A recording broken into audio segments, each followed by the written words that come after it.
1st, 2022. Let the minutes show that adequate notice of this meeting as required by Public Law 1975, Chapter 231, has been provided by the annual notice, which has been posted on the bulletin boards, filed with the Borough Clerk, and has been sent to the Asbury Park Press, the Independent, the Star Ledger, and the Two River Times. Great, thank you. Thank Can we you. please have Can we roll please call? have roll call? I think there's a council member trying to get back in. Wi-Fi?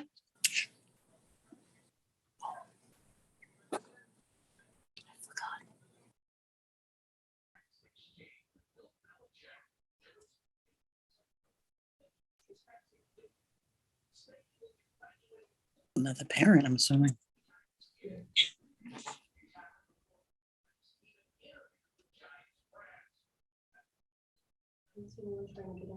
Do you see if I'm back on?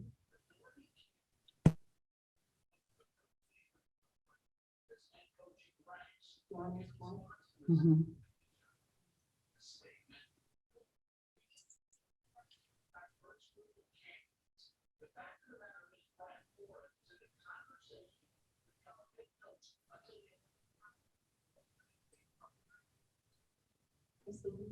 Okay, great. Okay, Okay, so you could do roll call, please. Mayor Kennedy, Here. Here.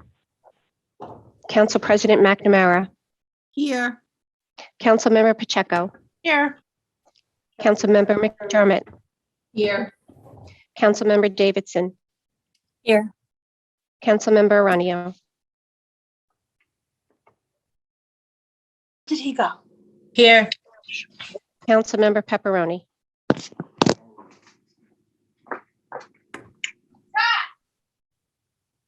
Councilmember Pepperoni. Where did he go? I think he's mute. I'm here. I'm sorry. My Zoom crashed. Sorry, thank you. Thank you, Michelle. Thank you, Michelle. If everyone could please join me in saluting the flag.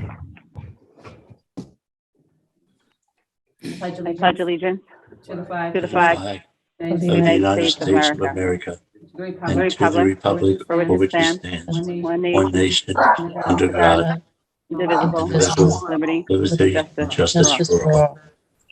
Everyone Please could remain please remain standing standing for a moment of silence of their choosing.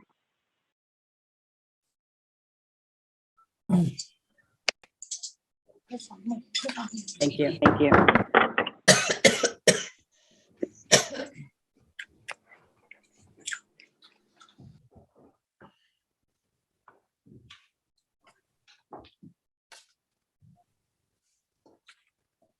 Okay. Okay. If If everyone, everyone please continue to continue to mute yourself. yourself, and I believe Elijah Smith is on. I'm just looking for him through the different screens. There is. There is.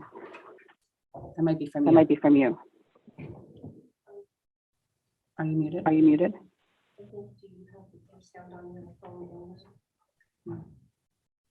Jay, are you muted? Hey, are you muted? Is there still an echo? There's still an Michelle? echo, Michelle? And you're definitely. And you're muted? definitely muted?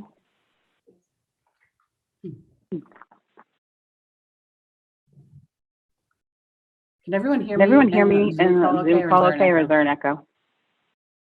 Mayor, I think you are live over your phone and the computer. There's an echo. Did they have the phone? Okay. Let me do this. Hold on one second. Is that better? Okay.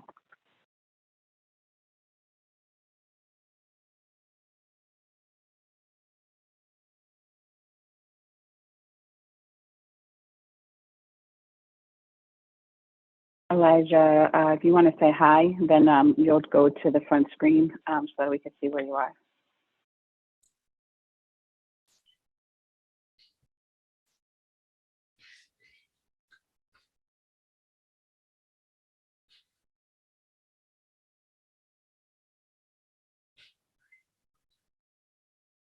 Elijah, if you want to take your computer off mute.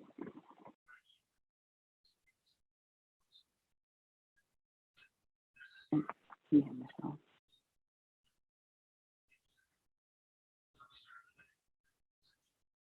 You see him?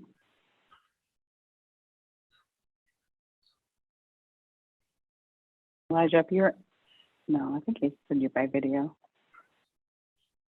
I think I'm here. I hear someone saying I'm here. Looks like he's under Brianna McGregor. Do you guys see me? Okay. We see you. All right, sorry about that. Some technical difficulties. Ah, now we got it. Okay. Good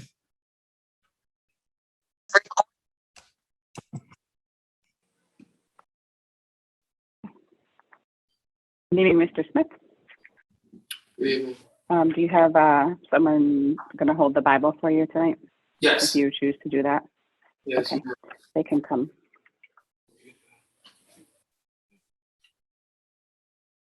So I'm going to ask you to place your left hand on the Bible, as, which is you're choosing to do so, and raise your right hand, please. And you're going to repeat after me. Can you hear me okay? Yes, ma'am. Okay. The oath of office in the state of New Jersey, County of Monmouth. I, Elijah Smith, I, Elijah Smith, do solemnly swear do solemnly swear that I will support the Constitution of the United States that I will support the Constitution of the United States and the Constitution of the state of New Jersey, and the Constitution of the state of New Jersey, and that I will faithfully discharge and that I will faithfully discharge the duties of the duties of Keyport Borough Police Officer Keyport Borough Police Officer according to the best of my ability. So help me God. according to the best of my ability, so help me God. Congratulations, Officer Smith. It's a pleasure to swear you in today.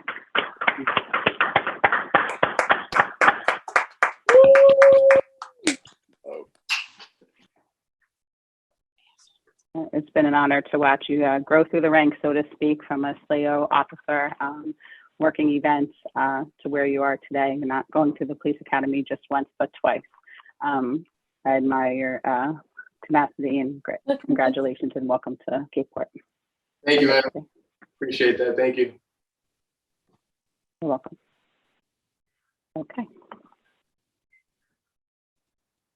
Next on the agenda, we have the proclamation. Also, I'd like to take a moment to say Happy Lunar New Year to everybody. And now we're going to read the Black History Proclamation, which has several facts about some people from Keyport, which is exciting. Whereas Black History Month, first proposed by scholar Carter G. Woodson in 1926, seeks to rightfully center the efforts of African Americans in our national narrative. Woodson's vision for Black History Month and all who have taken up his cause have helped bring awareness to success stories among African American citizens. And whereas in 1976, President Gerald Ford issued the first African American History Month proclamation, calling upon all Americans to celebrate this observance each February. And whereas February was chosen for this grand gesture of recognition to align with the birthdays of two celebrated supporters of African American citizens, Abraham Lincoln, the 16th President of the United States, and Frederick Douglass, an orator, writer, and abolitionist. And whereas Reverend David D. Hall served as the first minister of the Second Baptist Church of Keyport in 1894. Members of the Second Baptist Church continue to serve our community in outreach areas such as participating in Keyport Beach Reefs and volunteering at the lunch break in Red Bank. And whereas Juanita Longhall, a 20th century actress and singer, was born in Keyport, New Jersey on November 6, 1901. She attended New York City's Juilliard School of Music and was the first African American to win a Tony Award for Best Supporting Actress for her role in Rodgers and Hammerstein's South Pacific.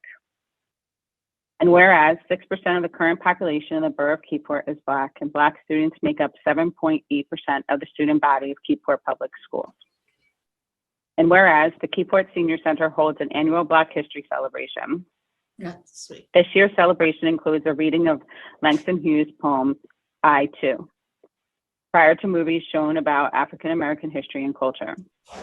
A traditional Southern box lunch will be served followed by discussions about challenges in our country, past and present. And whereas the Keyport Public Library will be sponsoring virtual readings throughout the month of February in honor of Black History Month, along with Black Inventor Treasure Hunt. Be sure to follow their social media pages, please. I now therefore, as the mayor, along with Borough Council, do hereby proclaim February 2022 as Black History Month and ask the citizens of the borough to draw inspiration and courage from the heroes who came before us, laying the groundwork for equality and justice for all.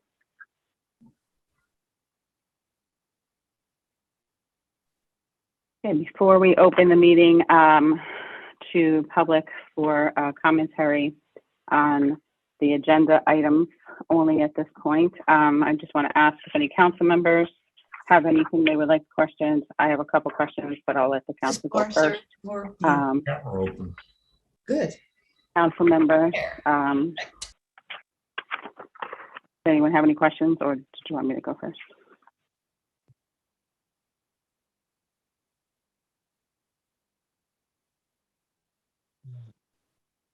Go first.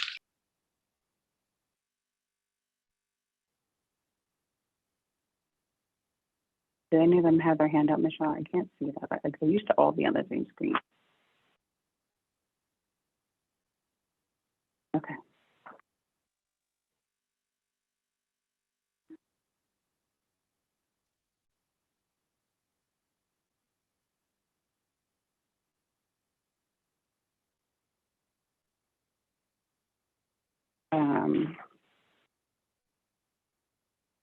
Regarding Resolution 2267, I guess I'll ask you, Jay, since you were on the committee. The last page says that it's going to be forwarded to the executive board. If that could just say to the full board instead of just the executive board. Leslie, would that be sufficient? The last whereas? Yes, that's not a problem. Okay. And then also, I think the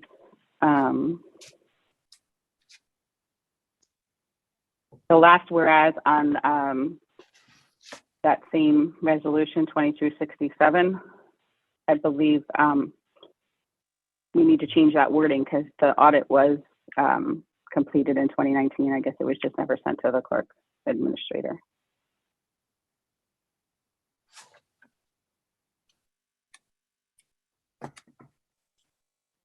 When we get to that part for motioning on the later on, then I just need that.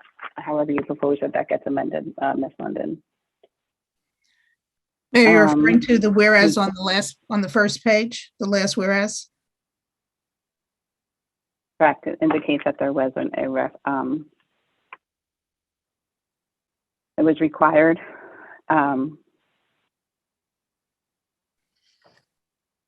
Okay.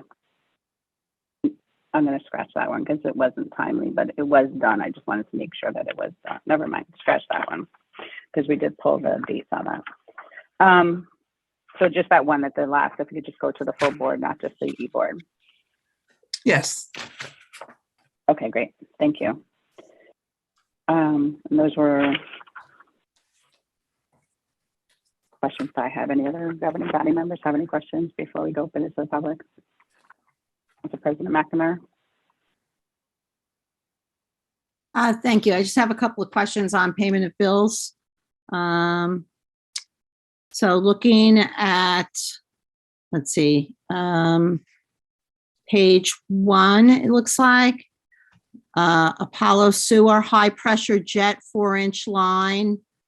I guess I'm just curious if we have started using our jetter, and is that the type of thing going forward we're going to be using our jetter for?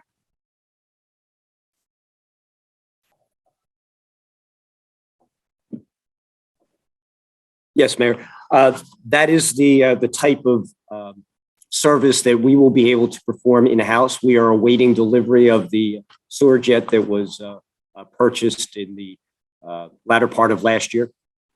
Oh, we don't have it yet. That has not been delivered yet. Oh, okay. And we still then will need to get people trained, correct? That's correct. Okay. On page 2, I'm just double checking the health insurance prescriptions, almost $61,000.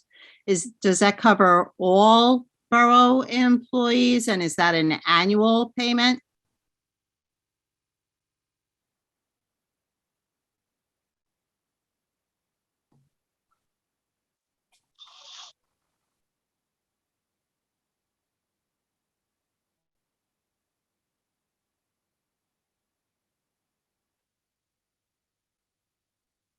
Yes, that's a monthly payment for health insurance and prescription. It's the full coverage for all borough employees. So that's a monthly payment? Yes. Okay. And then I think I know this one. I just want to double check the $12,000 for the netting. Was that the netting at Main Street early last year? Says 12,300 park ball netting. Yes, that was for the Main Street T-ball field. Okay. I guess they weren't too anxious to get their money. Okay. All right. I guess that's it for me. The only other thing I have a question on is really still the Osprey thing, but I'm not really sure if anybody has any comments on that.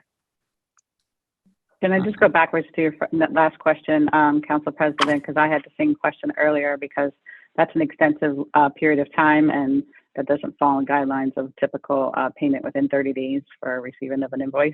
But so I did inquire about that myself. And Jay, do you want to give that update on that, please? Yes, there were just some minor items in the form of a punch list that needed to be corrected. Actually, I don't even know that they rose to the level of punch list, but just some minor adjustments that we required before paying. Okay.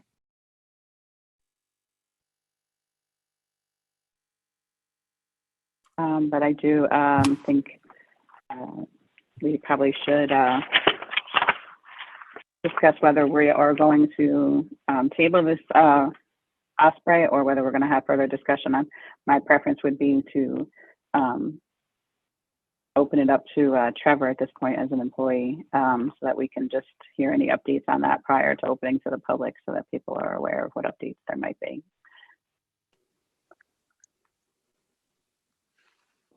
Thank you, Mayor. Can you hear me? Yeah. Okay. Thanks, Mayor. Yes, after the last council meeting, Chief did send the drone up to the light fixture to take a picture of the nest. And I did send that down to the DEP, to Kathy Clark, just to ask her if the condition of the nest would require the relocation, or if it would just if it could be removed and we could put a deterrent up at the top of the light fixture to prevent the ospreys from coming back in April. As far as it seems right now, it is still an active nest because there were birds in it last summer, which would require the relocation instead of just the removal. But I have not heard back from Kathy Clark on that response yet. I did hear from her yesterday that there were some eagles taking a look at it. And obviously if bald eagles do habitat that nest, it becomes a whole nother situation. So she did say that she would work with the borough and try to get this done by April 1st if we wanted to move forward with it. But that would be the only update that I have since the last meeting.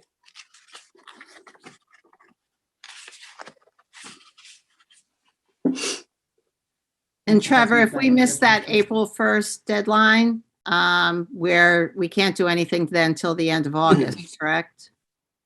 Correct, September 1st. So it's April 1st to September 1st is a restriction. Okay, thank you.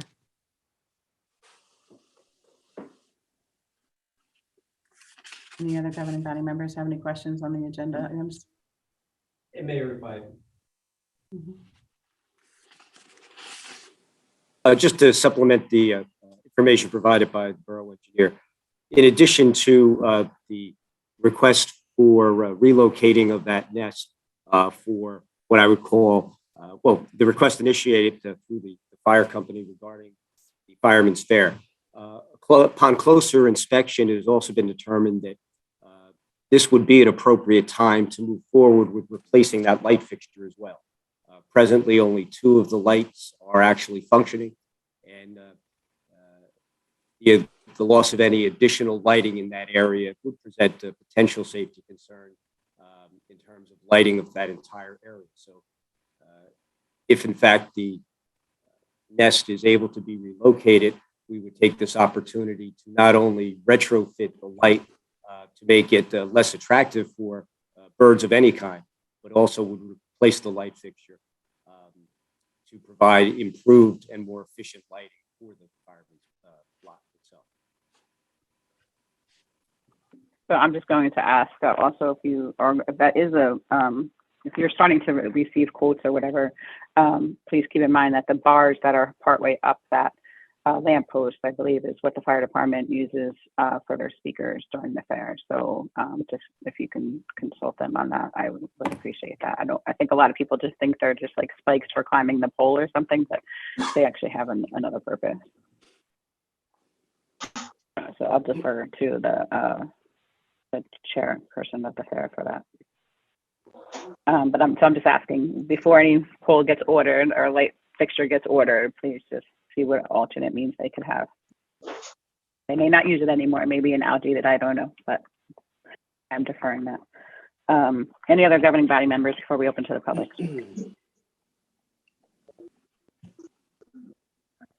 Councilwoman Dermott. So just one quick question with the Osprey. So I know the Environmental Commission had reached out to organizations. So Trevor, this is more question for you. So there was no alternative solution to utilize other costly resources besides the quote that we have? So I did reach out, this is probably last year, I did reach out to, I forget the name off the top of my head, but we'd spoken about at the council meeting last year. I did reach out to them and they said they would be willing to assist. I think depending on where the final location is determined, whether it's going to be on land or in the water, we did recommend that it be in the water. I don't know what their capabilities are as far as driving piles in the water and moving the nest from the current light pole to the top of that pile. The piles has to be as high as the existing light fixture. So we're talking probably 30 feet up in the air, which on land, it's obviously not that difficult, but when you're talking about in the middle of the water, it could be much more difficult than what their capabilities are available to us. So I think it's going to depend on the ultimate location of the nest and what their capabilities are, but it is certainly something that we can continue the discussion with them to see what their capabilities are once we're ready to relocate it. Okay, thank you. That's all. So you're talking about last year when you reached out to them, but in 2019, you also gave the fair committee advice so that a nest never got built there, correct? So you're saying that you've consulted this multiple times at engineering costs, right? Correct. Back in 2019, the Ospreys attempted to build a nest. It was unsuccessful. So at that point, we did recommend that a deterrent be put onto the top of the light fixture so that when they came back the next year, they wouldn't attempt to build a nest again. That was the summer of 2019 when that first nest attempt was evaluated. I just have one more question, sorry. This is for the new the light fixture that's going to be put up. Are we looking to consider adding more light or removing that whole light totally? I guess that's my question. The quote that we took a look at quotes for that, we would recommend just replacing the 4 fixtures and keeping the pole in place as it is today. Thank you.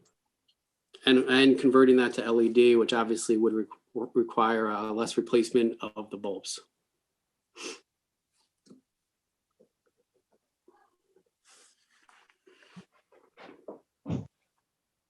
Any other council members have questions? Okay, if not, we can have a motion to open to the public for agenda items only. Motion. Second. All in favor? Aye. Aye. Mr. Vecchio? Thank you, Mayor. Sorry to even have to take your time for this issue, but I'd like to express my disappointment in the proposed resolution to oversee the KBBC. This is a waste of taxpayers' money. I'd like to remind this board that for the past more than 20 years and 5 mayors, there's never been a problem with the KBBC. The KBBC is a very important part of the resurgence of Keyport. The only problems I see associated with the KBBC were the fact that the mayor recommended an attorney last year that charged just over $40,000. I believe it was a misuse of business taxpayers' money, not to mention spending over $20,000 on a municipal project that should not be part of the KBBC's budget. The mayor and Dahlia have been members of this board for the past few years. I find it ironic that you even have to propose this. This is just a distraction of what you should be doing, focusing on lowering property taxes, improving the town services, and applying for grants that Mike Lane has to remind you about. Don't use the audit as an excuse because you only hope that all your audits only had those problems. I would like to remind the council that the money provided through this business alliance is paid for by taxpayers, and there's not one here complaining. Don't waste the taxpayers' money and do the right thing for this town and vote down this ordinance. Thank you.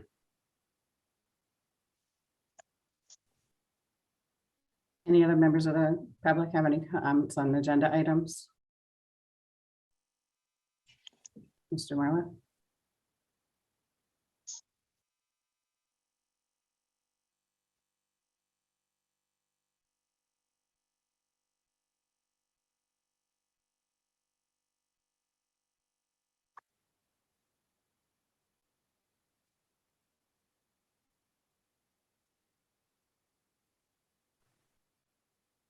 Can you hear me? Okay. John Marilla, 34, thank you. John Marilla, 34 Broad Street, Keyport. Just a couple questions regarding the resolutions. Resolution 2022-66.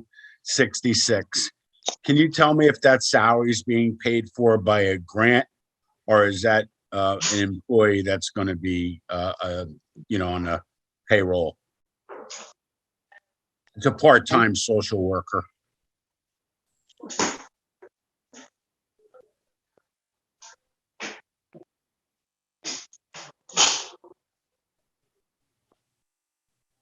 This is paid through the senior center budget, which is partially funded with grants. So it's a combination. Okay. Resolution 2022-51. Regarding the Osprey nest permitting that be voted on tonight. Mayor, I'm not opposed to the and council to the Osprey nest being relocated for the betterment of the community as a whole.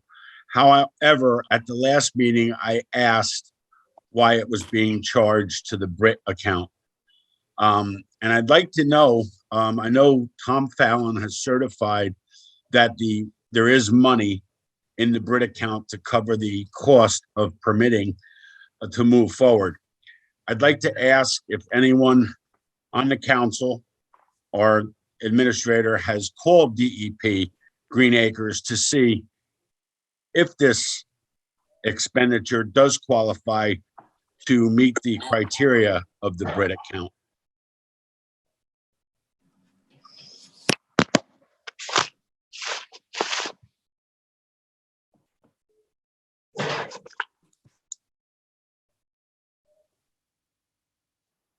Mayor, to answer Mr. Merlin's question, we have not specifically requested guidance on the expenditure and the appropriateness of this particular expenditure from the Brit account.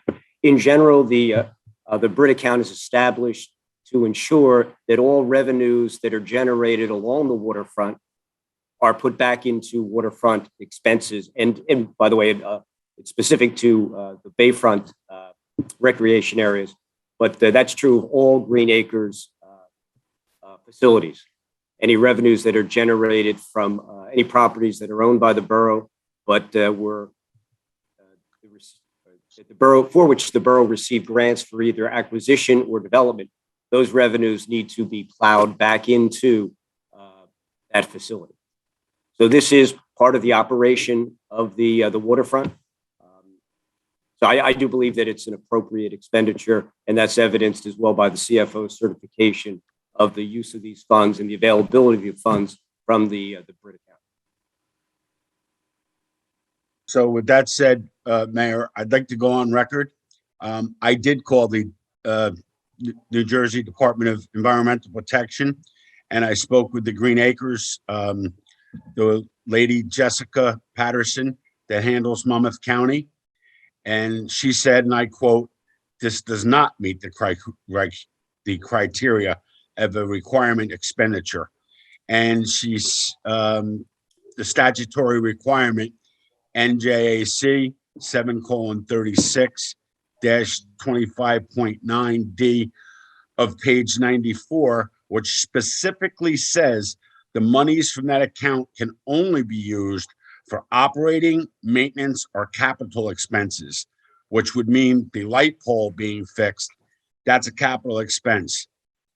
They would be opposed to utilizing those funds collected through the BRIT account for permit purposes to relocate a bird's nest. And that I'd like to go on record stating that that was my discussion with the DEP as of yesterday. The only other thing I do have is Resolution 2022-67 regarding the KBBC audit. At the last meeting, I know after most of you got out, most of the public was not there to hear what was discussed in closed session. I was. So basically, I heard what needed to be done was a committee being formed, which I don't know if there was guidelines on how long that committee would serve. And I don't have a specific problem with that, but I do have a problem is with the two council members. I'd like to go on record saying the two council members that were appointed that committee, I believe, my opinion, have a direct conflict of interest. And I have other questions regarding ordinances when that comes up. Thank you very much for your time.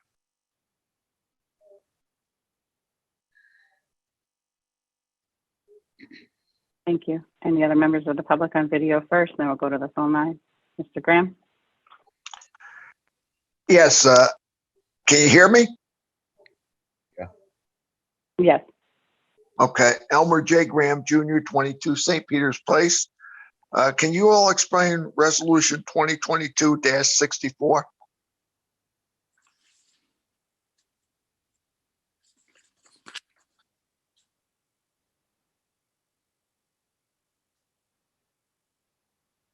Yes, Mayor, Resolution R 2022-64 is the authorization for a final quantity change order to close out the project that was identified as Contract 2019 Road Improvement Program Contract A. This was a contract that was initially or was awarded to Underground Utilities Corporation.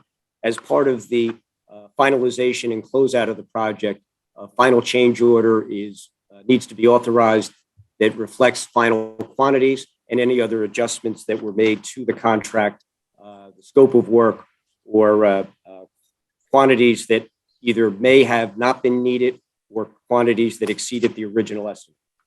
And this does provide for a net increase. The original contract was awarded and supplemented with this change order providing, or previous change orders, an adjusted contract price in the amount of $1,444,398. And this is a net increase in the contract from the original contract award. Okay, and that's going to be beneficial to our taxpayers, right? Well, this project is partially funded with state grant Actually, this project we're in the final closeout portion of it. The contract was, almost all the work was completed before my arrival here, so I can't speak to the specifics. But I believe the borough engineer is on. He could answer that question. But I do believe that this was partially funded with DOT grants, if that's correct, Trevor. Okay. Yes, that is correct. We do have a DOT grant for this project. Okay. All right. Thank you. Thank you. And then show of hands, any other members of the public? Jack Straub. Mr. Straub? Yes, Jack Straub, 235 Main Street, Keyport. This is regarding Resolution 2022-67. First of all, on the first page, 3, 4, I believe it's the number 6, whereas it says an audit was conducted for the fiscal years 2019 and 2020 by Polcari and Company. That is not correct. The 2019 audit, which was done in 2020, was done by HBK. The 2020 audit, which was done by Polcari, references, obviously, you always compare to the previous year when you put your financial numbers up in the statement. But it says here that an audit was conducted for those 2 years by Polcari, and that's not correct. The other question I have is basically along the lines of what Mr. Merla had said. This committee that's been formed, why does the committee have no members who pay into the bid?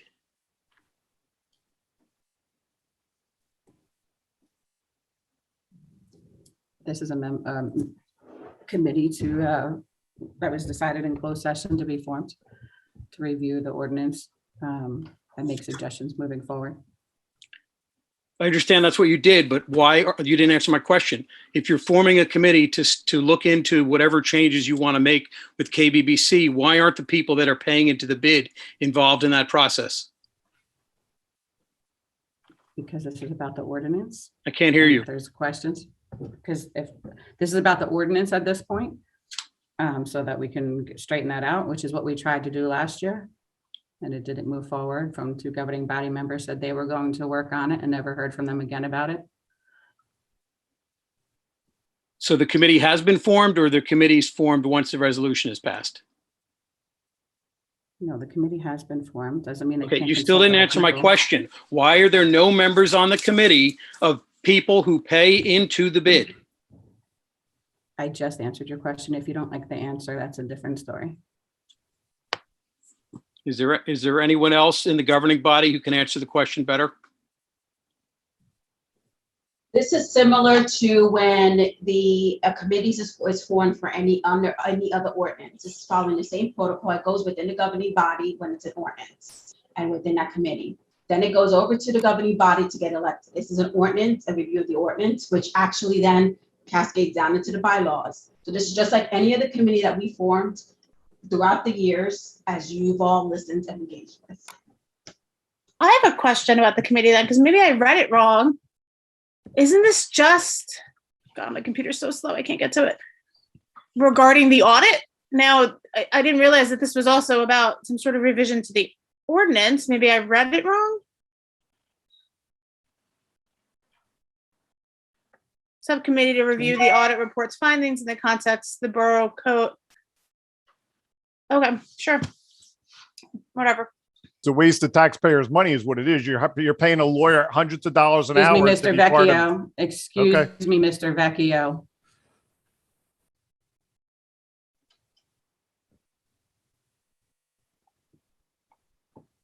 Any other members of the public? Mr. Walling? George Walling, 54 2nd Street. Can you hear me? Yes. Thank you very much. I don't think the borough attorney should be on the committee for the KBBC. I think it's a conflict of interest. As Mr. Straub just pointed out, the ordinance isn't even right of what she wrote up. So I think she should be removed from the committee, and a replacement should be one of the taxpayers that pays into it.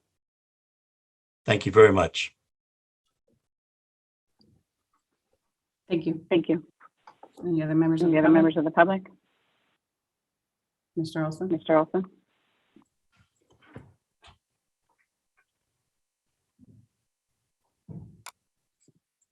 Yes, just on behalf of the fire department, Dave Olson, 45 Church Street, I'm also the fair chairman. Just like to get the ball rolling, osprey nest removal. The fair is crucial to the operation of the fire department. That's all I have to say.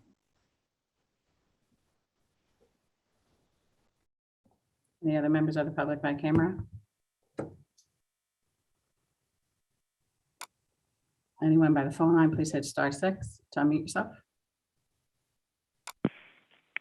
Michael Lane, 51 First Street, Keyport. Hi, Mr. Lane. Hi, Mr. Lane. Good evening, Mayor, members of council. I have a number of things I would like to give input on. Regarding Resolution 2022-51, the osprey nest relocation, what has really changed since this resolution was not approved at the last council meeting? Give you some input. KYC. Mr. Lane, if I could just answer that quick question. The big difference between the last council meeting is that the police department did put up a drone camera to confirm that there is a form to nest. Because last council meeting, we weren't sure if there was a form nest or not, but there is in fact still a form nest. Mayor, I haven't understood a word you said. You asked between now and the last council meeting what the major difference is. And I'm just letting you know that the police department did put up a drone camera the next day per our request, and they did confirm that there was still a form to nest. At the last council meeting, we were not 100% sure of that, because if there wasn't a form nest, then it's a whole different ball of wax. I think that's an incorrect assumption. You can have it's an inactive nest because there's no birds or eggs in it. I understand, but you asked me the difference, and I'm just letting you know that we did send up a drone, and there is a nest there, as opposed to 3 years ago where there was not a formed nest at all, and the guidance was given and not followed. There's a shape of a nest there, and but it's inactive, which is a key function, which is a key element in the decision process. And I shared with members of council and you, Mayor, some multiple documents on this subject. The KYC worked with the Miss Clark, Kathy Clark, to remove eggs from an active nest at the end of the Keyport Yacht Club pier, and it was removed in about the beginning of June because it was so badly obstructing the use of the facilities at the Keyport Yacht Club. And I talked to Ms. Clark relative to the fact, the impact that this nest has on the fire department carnival and the activities that take place at the carnival relative to noise and rides, etc. And I got the same impression that an active nest could be moved, but it's better to remove it now while it's inactive. And to remove it at the yacht club, Miss Clark came in, picked up the eggs, and took them into her lab to do some testing on them. And the form of the nest was just removed. It was just removed.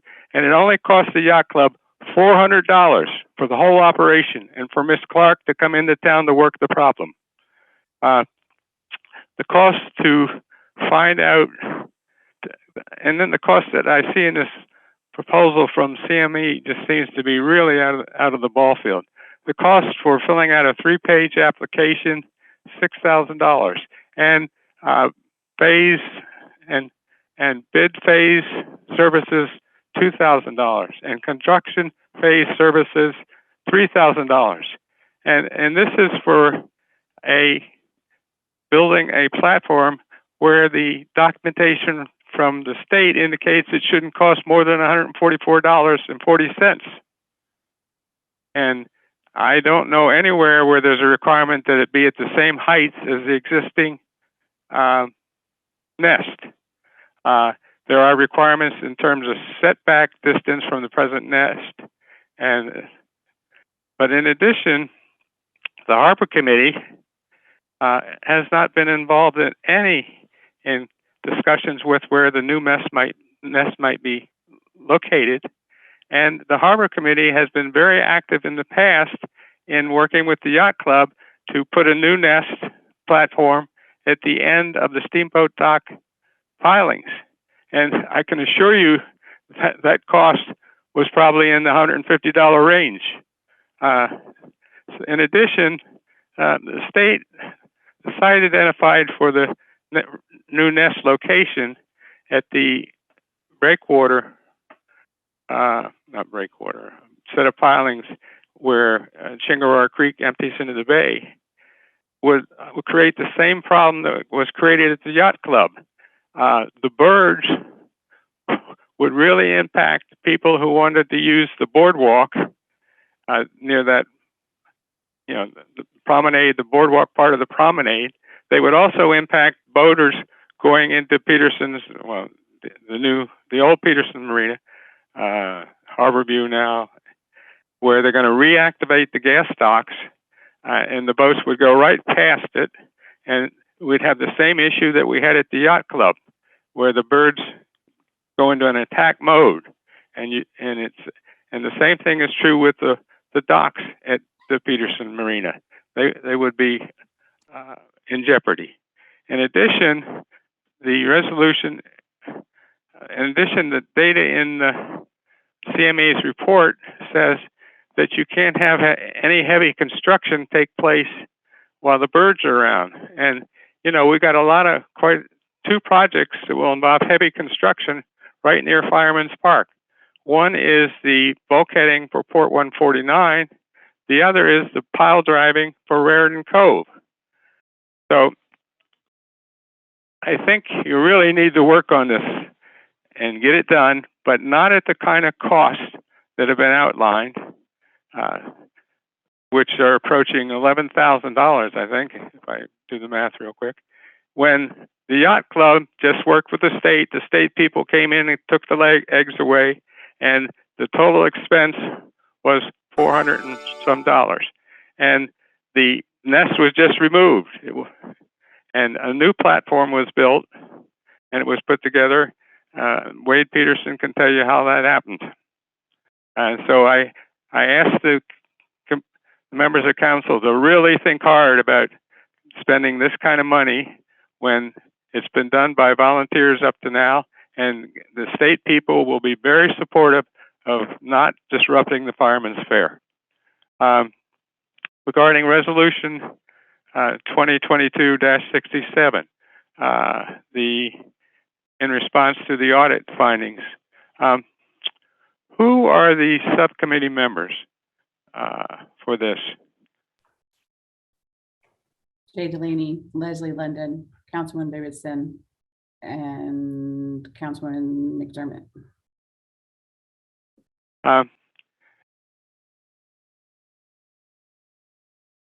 The resolution delineates issues with the bid financials practices in 2019 and 2020, a couple of years ago. The bid has an unpaid board of directors who are responsible for operating and managing its financials and its programs.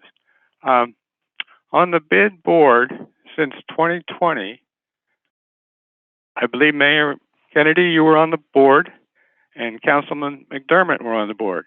As members of the board, what actions did you take to resolve these shortcomings in 2021?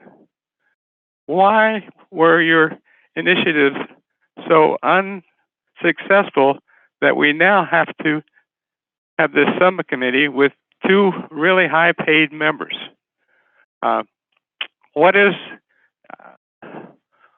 our high-priced non-resident borough attorney needed? Why is our highly paid non-resident borough attorney needed on the subcommittee? And will she be billing by the hour for her work on this subcommittee? I'd really like to hear the answer.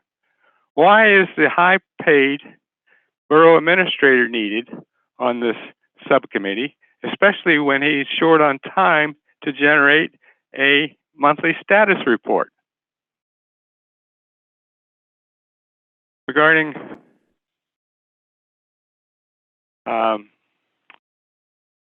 communications, letter 3, pier expansion for 357 West Front Street.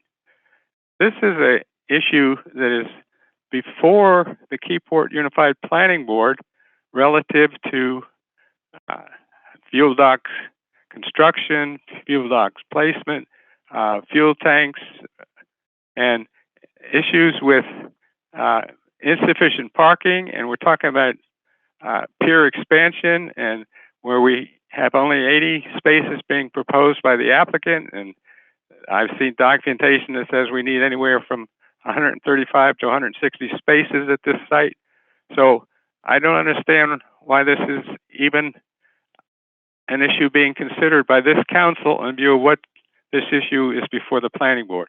And I urge the council not to take any action on it until the planning board has resolved the issues that it has before it and has had before it for more than a year. And Mayor, I remember your very vocal input relative to the parking problem at the in the Browns Point area. New business, liquor license, place-to-place transfer. I assume there's not an application before this council tonight, since there's been no public notice on any application, and there wasn't anything posted in preparation for tonight's meeting. Unfinished business, flood damage prevention ordinance. The 2017 master plan identified multiple actions needed to protect properties in the borough. The one really important thing was the anchoring of all structures in the coastal high hazard area. And I can give you lots of pictures and lots of stories about the damage that was done by these unanchored structures to homes and businesses along the waterfront. In evaluation, another is the elevation of parking lots. We said to 7 feet, datum 88. I think the latest input from the state Uniform Construction Code is roadways and parking lots to be elevated to the base flood elevation. Another is the fuel tanks have to be above the base flood elevation. Additions for sea level rise, accounting for sea level rise. Our master plan is very clear in that we wanted to account for sea level rise through 2050 and 2100, and that's why we specified a minimum freeboard requirement of 3 feet. The cottage food law, there wasn't anything posted for tonight's meeting on that. Sort of disappointed. But our land use requirements, chapter 25, are very clear that you can't run a business in the residential district where you have patrons coming in.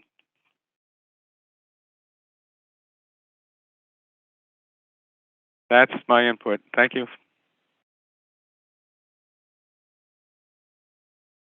Thank you. Any other members of the public on the phone line?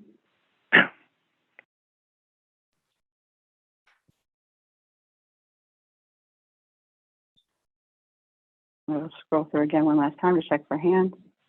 Going once, going twice. Motion to close to the public. Motion.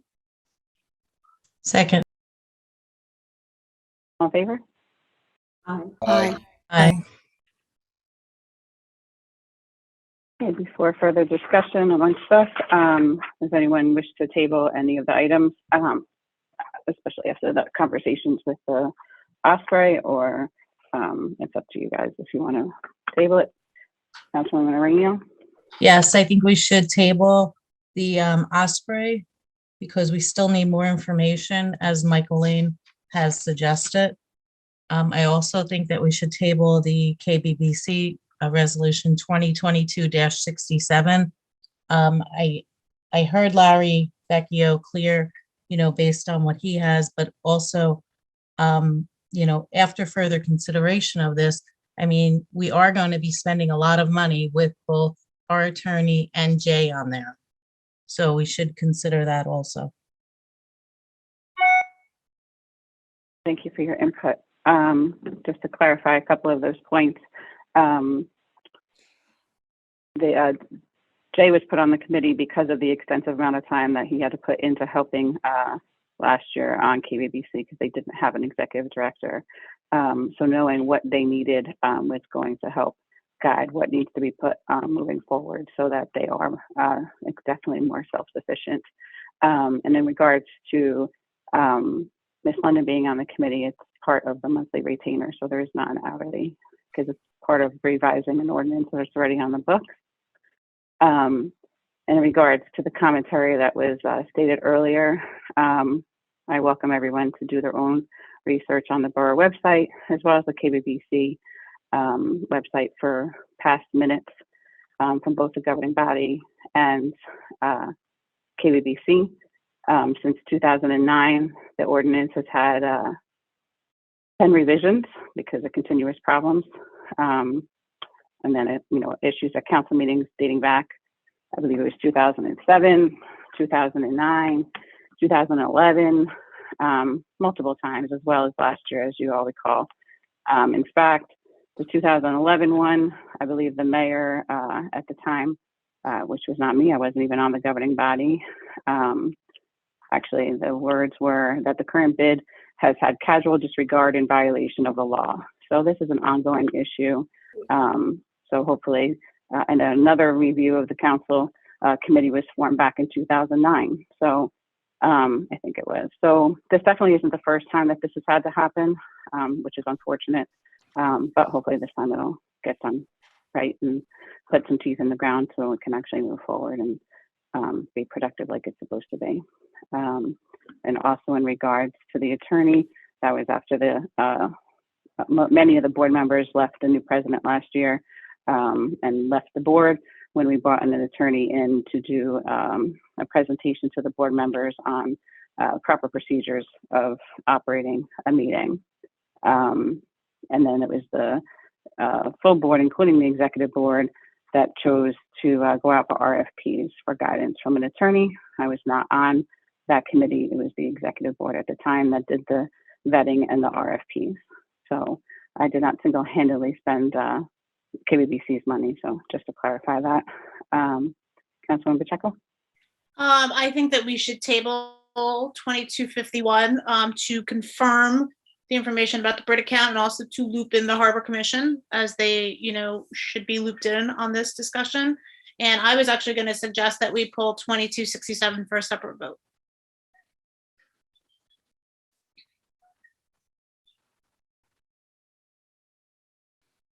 Okay. And also to piggyback off your conversation, Councilman Pacheco, on 2251, it's also important to note that I believe the Brit account would probably be the only account that would be able to be utilized for this at this point in time. Otherwise, we need to wait until the public adoption of the budget, which will be in May, which will be after the April 1st possibility of moving the Osprey nest. Is that correct, Jay? If we were to go forward with this proposal, obviously, if we get the one that's $400, I think that would actually make everyone's lives more reasonable. This was the funding source that was identified. Certainly, the points you make, Mayor, are correct, although I'd have to review other funding options if the Brit account were a preference not to be used. I think for those reasons, it's another reason to look into it further. Any other council members have any dialogue on resolution?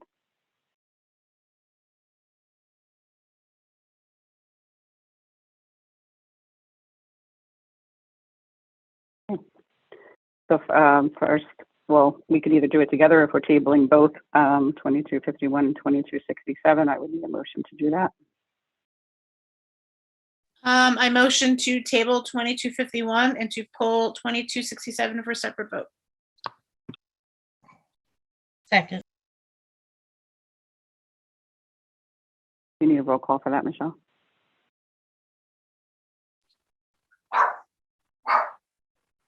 May I have all in favor? Aye. Aye. Aye. Aye. Any abstain or no?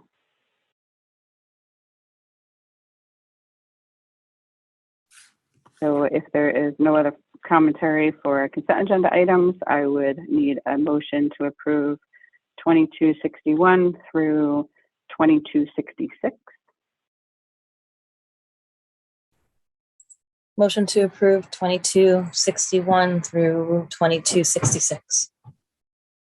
Second. Can I have a roll call, please, Michelle?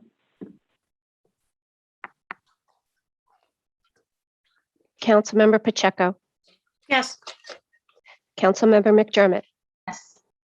Councilmember Davidson, Yes. Councilmember McNamara, Yes. Councilmember Aranio, Yes. and Councilmember Pepperoni. Yes. Thank you.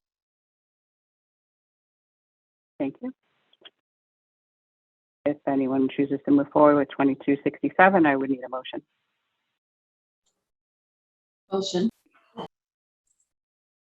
Second. Any further conversation, or we could go to roll call? We have a roll call, Michelle, please. If we actually can, Leslie, can we confirm that that's going to be inclusive of the wording to change it from executive board to full board? Yes, Do we need an amended motion or no? the motion should be to approve as amended. Make a motion to approve as amended.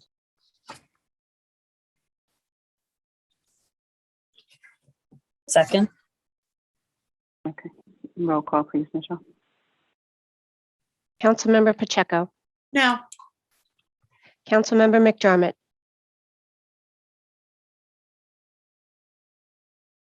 Yes. Councilmember Davidson, Yes. Councilmember McNamara, Yes. Councilmember Aranio, No. Councilmember Pepperoni, Yes. it's adopted. Okay. Next, we have public hearing adoption of ordinance number 22-1, use of borough property for wedding ceremonies and revising smoking prohibition in the parks. Can you please read that by title, Michelle? This is an ordinance of the Borough of Keyport, County of Monmouth, New Jersey, amending Chapter 11 entitled Recreational Facilities and Chapter 4 entitled Police Regulations of the Revised General Ordinances of the Borough of Keyport. A motion to open to the public? Motion. Second. All in favor? Aye. Aye. Aye. Aye. Any members of the public wish to speak on ordinance 2022-1?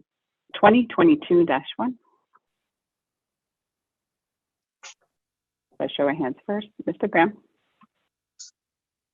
Yes, Elmer J. Graham, Jr., 22 St. Peter's Place.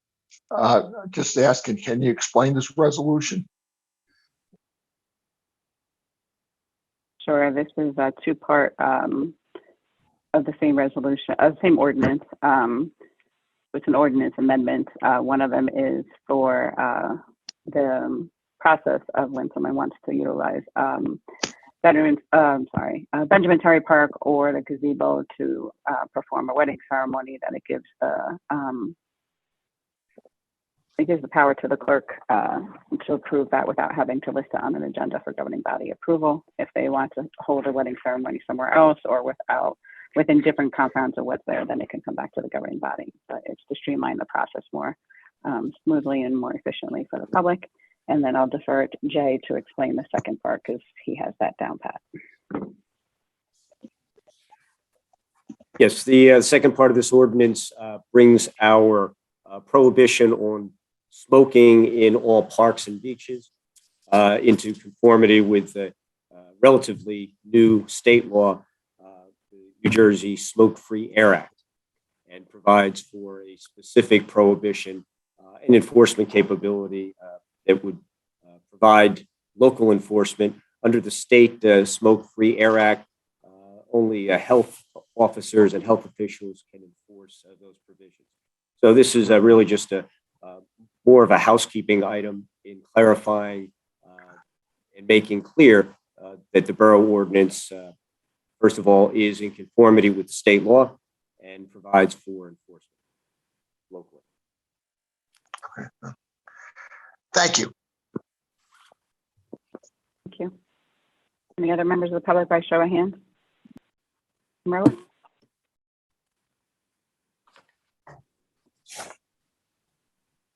John Marola, 34 Broad Street, Keyport. Regarding this ordinance, Mayor, a couple of questions. The ordinance says $100 fee. Now, that $100 fee, that's for everyone, including residents?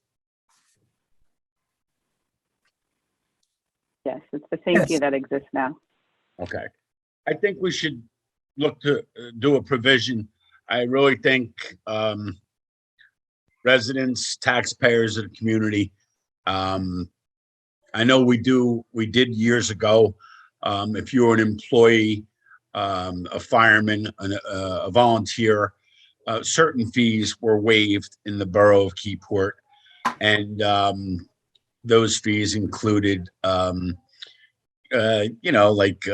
different types of fees. And it was basically because you're a resident or you're a longtime fireman or a first aid volunteer.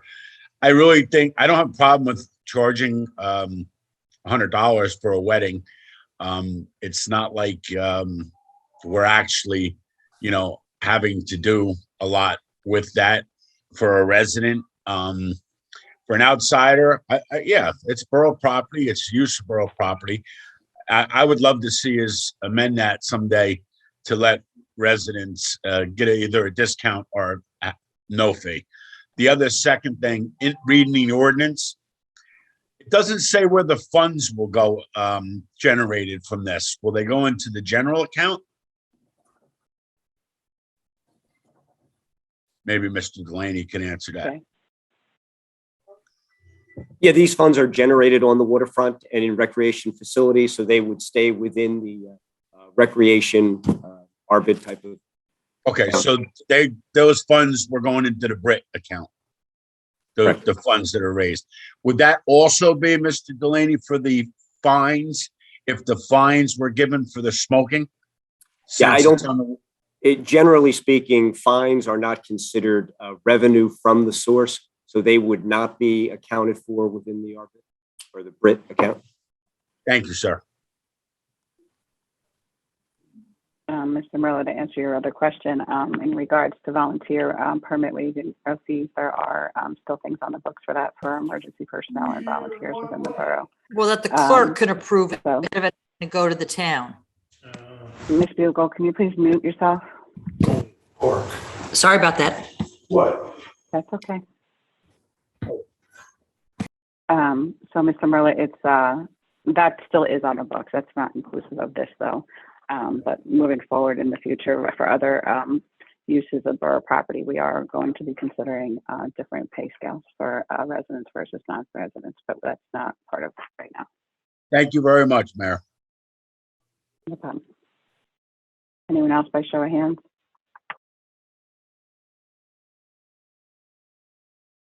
Anyone by the phone line? Michael Lane. Hi, Mr. Lane. On this ordinance,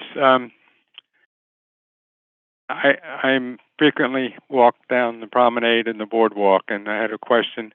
What delineates the boundary between the Fireman's Park parking lot and the recreation area? And this is an issue because there's a sidewalk on the south side of the boardwalk, and frequently take that sidewalk because of the fishermen and the activity on the boardwalk. And I assume that sidewalk is in the park. Am I wrong?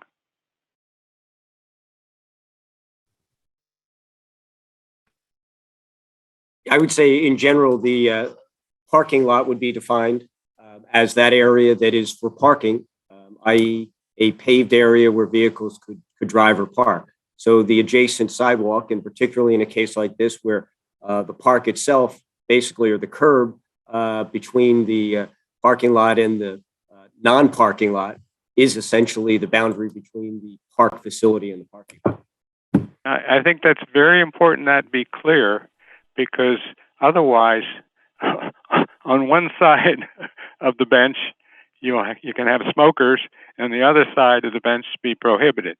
And so the signage, I think, needs to be very clear as to the fact that that sidewalk is in the park area. Now, this interesting is definition of a park. We have the open space and recreation entity in our master plan, which was updated not too long ago. And the Rossi information, which is documented in that master plan entity, or element, I'm sorry, is very clear that the parking lot is part of the park. And so I hope we're not going to get in any jeopardy going forward with Green Acres. So I think it's very important that you clarify and that the police understand to enforce this no smoking on the sidewalk that abuts the boardwalk promenade. Thank you.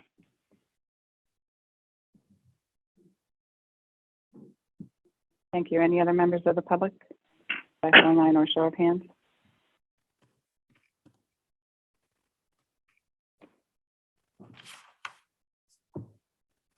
Have a motion to close to the public? Motion. Second.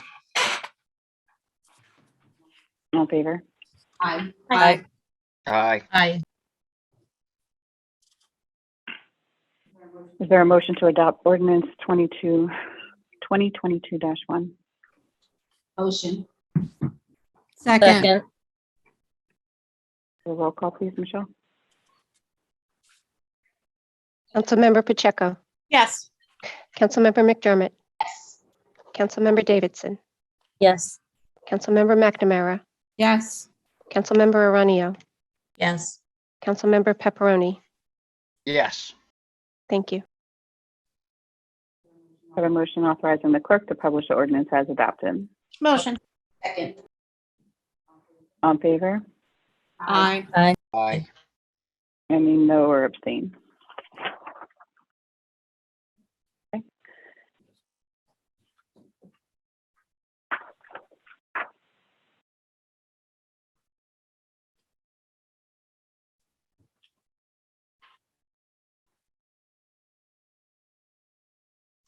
Next, we have Resolution 2268 to formalize the establishing the wedding ceremony regulations. Can I have a motion to approve? Or do I need to roll call this, Michelle, or can it be all in favor? Okay, sorry. Can I have a motion to approve? Motion to approve. Second. All right, can I have a roll call, please, Michelle? Councilmember Pacheco, Yes. Councilmember McDermott, Yes. Councilmember Davidson, Yes. Councilmember McNamara, Yes. Councilmember Aranio, Yes. Councilmember Pepperoni. Yes. Thank you. Thank you. Next, we have introduction of ordinances. First one is ordinance amending personnel residency requirements. Can you please read that by title, Michelle? This is an ordinance of the Borough of Keyport, County of Monmouth, New Jersey, amending Chapter 10 of the revised general ordinances of the Borough of Keyport entitled Personnel at Section 10-4 Residency Requirements. I have a motion to introduce. Motion. Second. And please have a roll call, Michelle, unless there's a discussion. Have a roll call, please. Councilmember Pacheco, Yes. Councilmember McDermott, Yes. Councilmember Davidson, Yes. Councilmember McNamara, Yes. Councilmember Aranio, Yes. and Councilmember Pepperoni. Yes. Thank you. Can I have a motion authorizing the clerk to publish the ordinance as introduction to Asbury Park Press for a public hearing? Motion. Second. All in favor? Aye. Aye. Aye. Any no or abstain? Okay. Next, we have ordinance amending general licensing and business regulations for sidewalk cafes and restaurants. Michelle, can you please read that by title? This is an ordinance of the Borough of Keyport, County of Monmouth, New Jersey, amending Chapter 5 of the revised general ordinances of the Borough of Keyport entitled General Licensing and Business Regulations at Section 5-15, Sidewalk Cafes and Restaurants. Thank you. Is there a motion to introduce? Motion. Second. If there's any I have a conversation, question. if not, sure.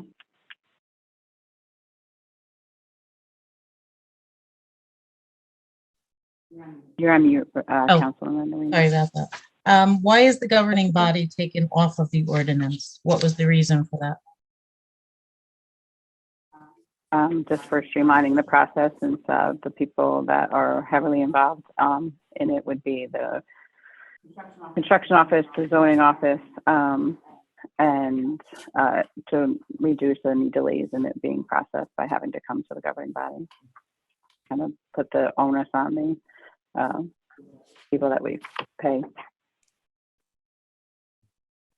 Okay, do you have a different answer? No, that's essentially it. So that these can be, the governing body has set the policy by ordinance, and as long as the application is in conformity with that, these could be issued.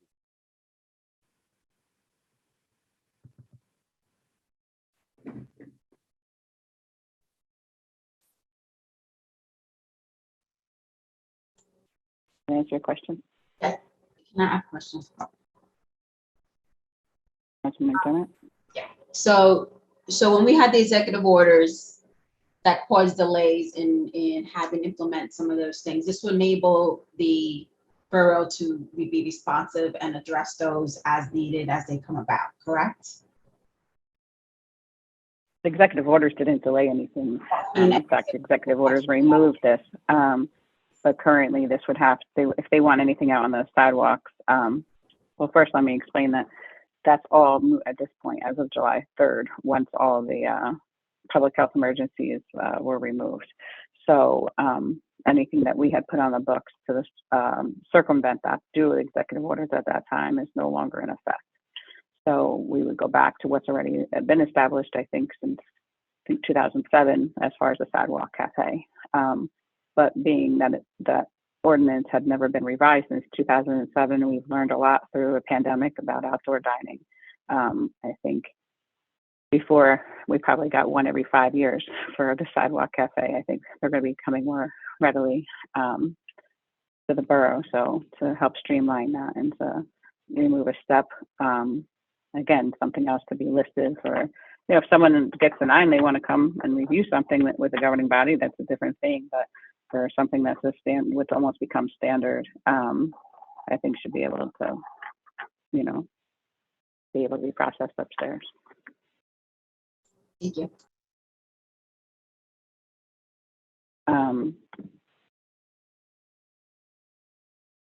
It also, you know, and just to also clarify some other things about it, when it was first written, it also, they still have to present everything as far as a diagram and what they plan on putting out to the construction official and chief of police.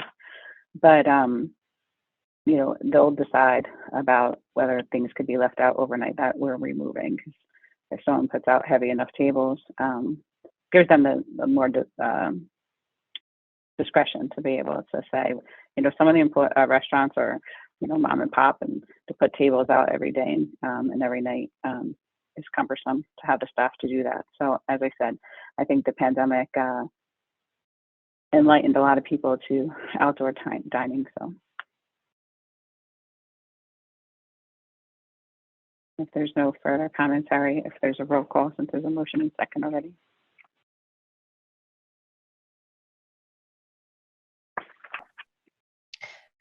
Councilmember Pacheco, Yes.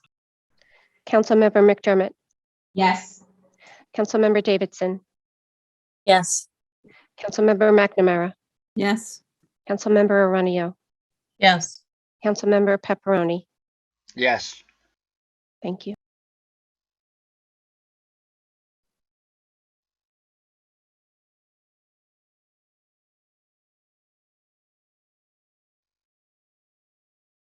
Okay, next we have, I'm sorry, motion to authorize the clerk to publish ordinance in the Asbury Park Press for a public hearing, please. Motion. Second.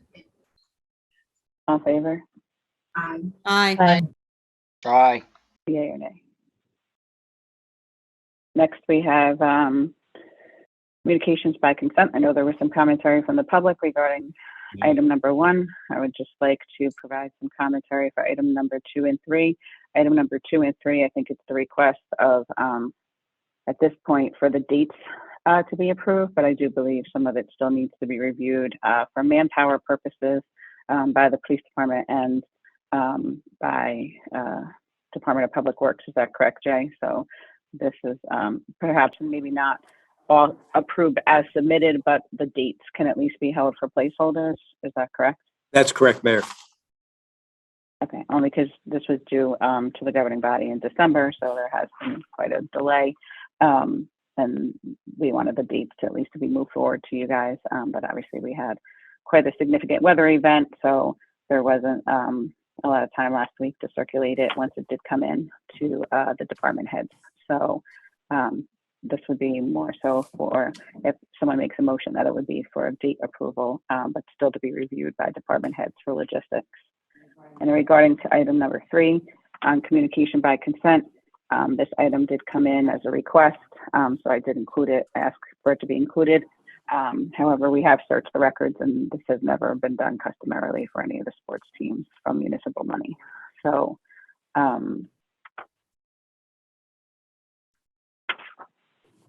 those are my comments regarding item number 1 through 3. Does anyone have any other further commentary? I have a question with communication 1. With us accepting it, are we making any action on this? Just for me to understand this, right? Like, Ms. London, you're to answer. So this one is on, item number 1 is under for approval. Right, and they are seeking to start the process. And this is considered their written application under your ordinance. So they are seeking approval. And Mayor, if I just may, under the ordinance, there is a requirement for a public hearing. So at this point, the approval that's being requested is for scheduling such a public hearing. And as has been noted, this property is also the subject of a pending application before the planning board. However, the property owner or developer has submitted this application and is requesting to move forward. And the next step in that process would be to schedule a hearing. There are some notice requirements that I would recommend at the earliest that the council consider setting this down for a hearing in a March meeting, whatever the council's preference is. Because there are notice requirements, I believe it's twice in the time frame prior to the hearing itself. What was that last sentence? It's required twice? It requires, the ordinance requires notice be published twice, at least once each week for 2 successive weeks. I believe it's on for the planning board meeting in March 24th. So my suggestion would be that it would be after that. So there won't be another council meeting in March until April. And as I understand it, this is another level of the required approval. So if the approval by the borough council for this aspect of the permit, I don't believe would supersede obviously the planning board approval. Likewise, any planning board approval carries conditions for all other required approvals. So in that sense, I don't believe that there's an impact as to which one happens first.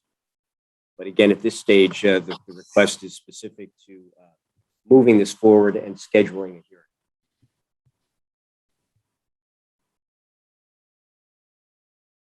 Does that answer your question, Councilwoman McDermott? Yes, I would prefer to go after the planning board. So I would recommend. Okay. And just and number 3, just for me to understand what I understood. So this is just a letter asking for us to consider advertising, not so much for us to advertise, right? Because it's not. Asking for a donation, I think. Let me pull it back out. Hold on 1 second.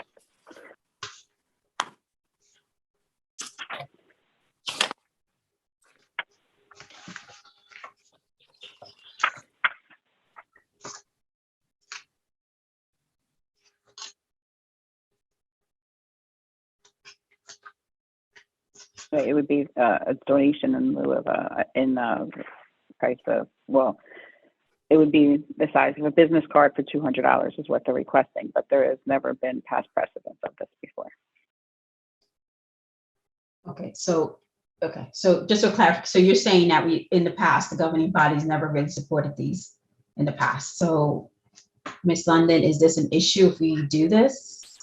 You set a precedent, and I'm sure the borough receives many requests for donations and contributions. So unless you set a policy of what you're doing by giving to one, the other, someone else may say, why not give to another? So it opens the door for getting a floodgate list of things of people requesting contributions. Okay. My questions. Pacheco? Haven't we typically kind of taken a different tact with these kind of requests before, where frankly, we'll pool our own money together and put it in an ad? Like That's the better way to do it. Yeah, like that's typically what we do, right? We've only done that for the fire department in the past for the parade, and like ball tickets and stuff for, but not for individual sports. I don't know if I necessarily, see the difference, but okay, thank you.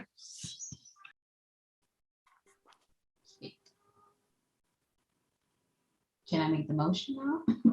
So I'm sorry, Councilman McDermott, is it the recommendation that we do this differently from the attorney, or should we consider it this way so we don't set a precedent? Should we do it where it's more of a personal donation outside of the council instead? I was going to ask to actually do it that way, or pull this for us not to consider as a borough, sponsoring it, but maybe as individuals. But I guess, Ms. London, will we have to pull that item? I don't know. Like if we do that, what's the action we need to take? I guess the action is really not to make a borough or a borough contribution, but rather to leave it up to members to make individual contributions if they so desire to do so. And just to clarify, Councilman Pacheco, when they were saying before about the fire department, it was paid by the borough for the fire department, like at the fireman's ball last week and for the graduation. I think the yearbook is paid by the borough, but all the other things that we've done in pooling for has been out of our own pocket separately, but we've never done anything either pooling or through the borough for sports is what I was saying. Okay, all I was saying was that typically when we get requests like this, we Venmo each other. I think it's $28. I just did the math, and we do our own ad. That's all. Yeah, no, we've never done that for sports. That's well, all. I'm going to suggest that we do that for this one. Ms. London, again, just to clarify, is there any issue with us donating personal funds to any of the organizations in town as council members?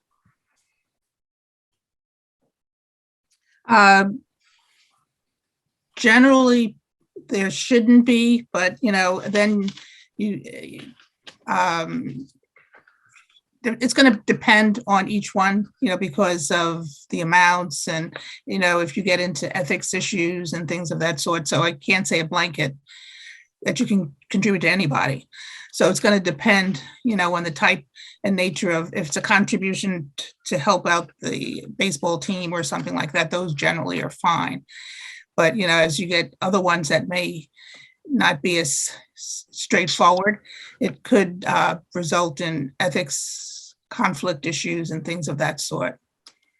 We've done this for something other than fire. It was a red t-shirt. I'm actually looking for the group text, but I remember it was a red t-shirt because I have the t-shirt. I can go look upstairs for it, but we've done something similar.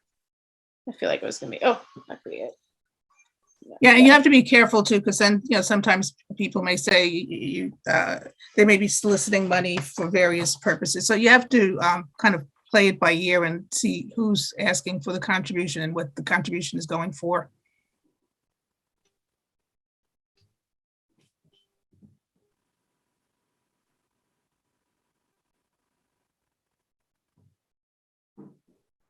Okay, so council members, where do you want to go with this on 1, 2, and 3?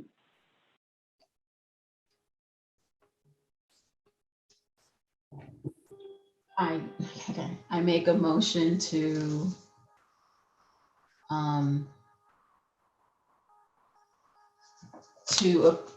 approve 1 with the contention that we not take action till the planning board makes decision, meets with the, so we don't have our public session until after the planning board meets and clears this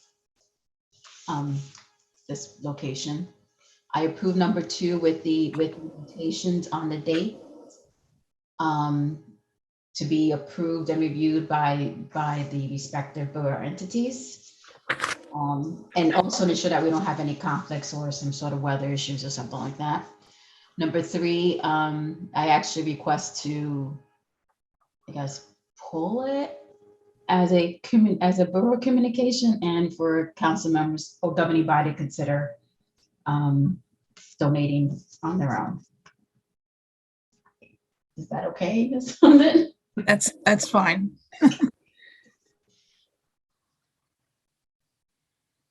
So was that a motion? Do you need a second? Yes, it was 1. Second. Have a roll call, please, Michelle.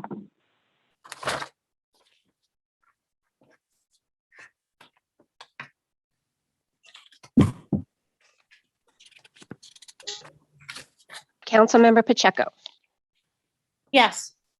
To Councilmember McDermott, Yes. Councilmember Davidson, Yes. Councilmember McNamara, Yes. Councilmember Aranio, Yes. and Councilmember Pepperoni. Yes. Thank you. Have a motion to approve December 7th, 2021 minutes. motion. Motion. Second. Do we need a roll call, Michelle, since it was different? Or okay, so they'll just abstain. Okay, all in favor? Aye. Aye. Aye.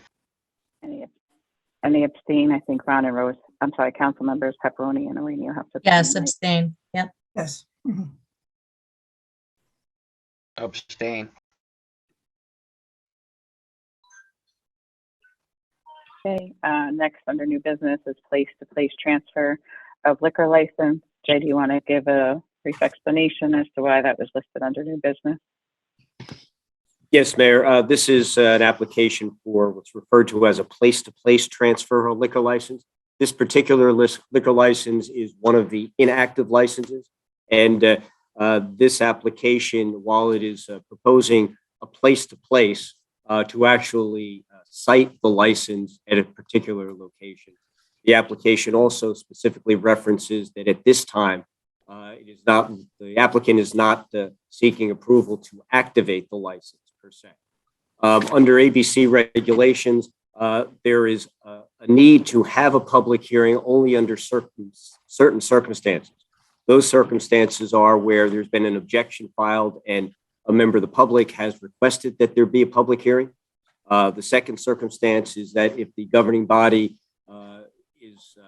chooses to deny the application, then there has to be a hearing and provide the applicant an opportunity to be heard. And likewise, if the governing body proposes the imposition of special conditions on the transfer, in that instance as well, a hearing is required. So again, while there is no hearing that is necessarily required. Frankly, I think in this case, because it is somewhat of a, the question comes up as to what is the intent in terms of either timing of the activation of the license. There's also a question regarding the proposed location and the potential for, there is an existing tax exempt property that has been used in the past as a church. So it would be my recommendation that before the council consider this, that it be set for a public hearing and provide the applicant an opportunity to answer at least questions I have, and I would presume questions the governing body would have. So you're asking for, do we need to motion for the public hearing? What do we have to do? Like, yes, and again, what the governing body's pleasure would be in terms of what the timeframe to schedule such a hearing. Any commentary by the governing body?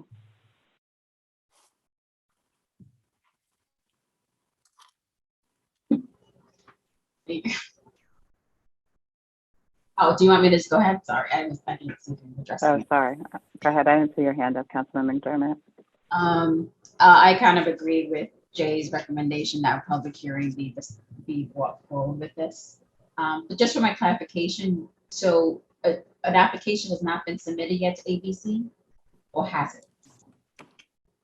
It has. It I has? believe it has been. Because Jay, didn't it come back as missing the resolution of approval? Yes, as with all alcoholic beverage license applications, it's a dual approval by the governing body of the locality as well as by the state ABC. So this application is filed with the ABC simultaneously with it being filed with the borough. And at this point, the ABC is looking for guidance from the borough as to whether the governing body wishes to approve this request to transfer the license to a new location.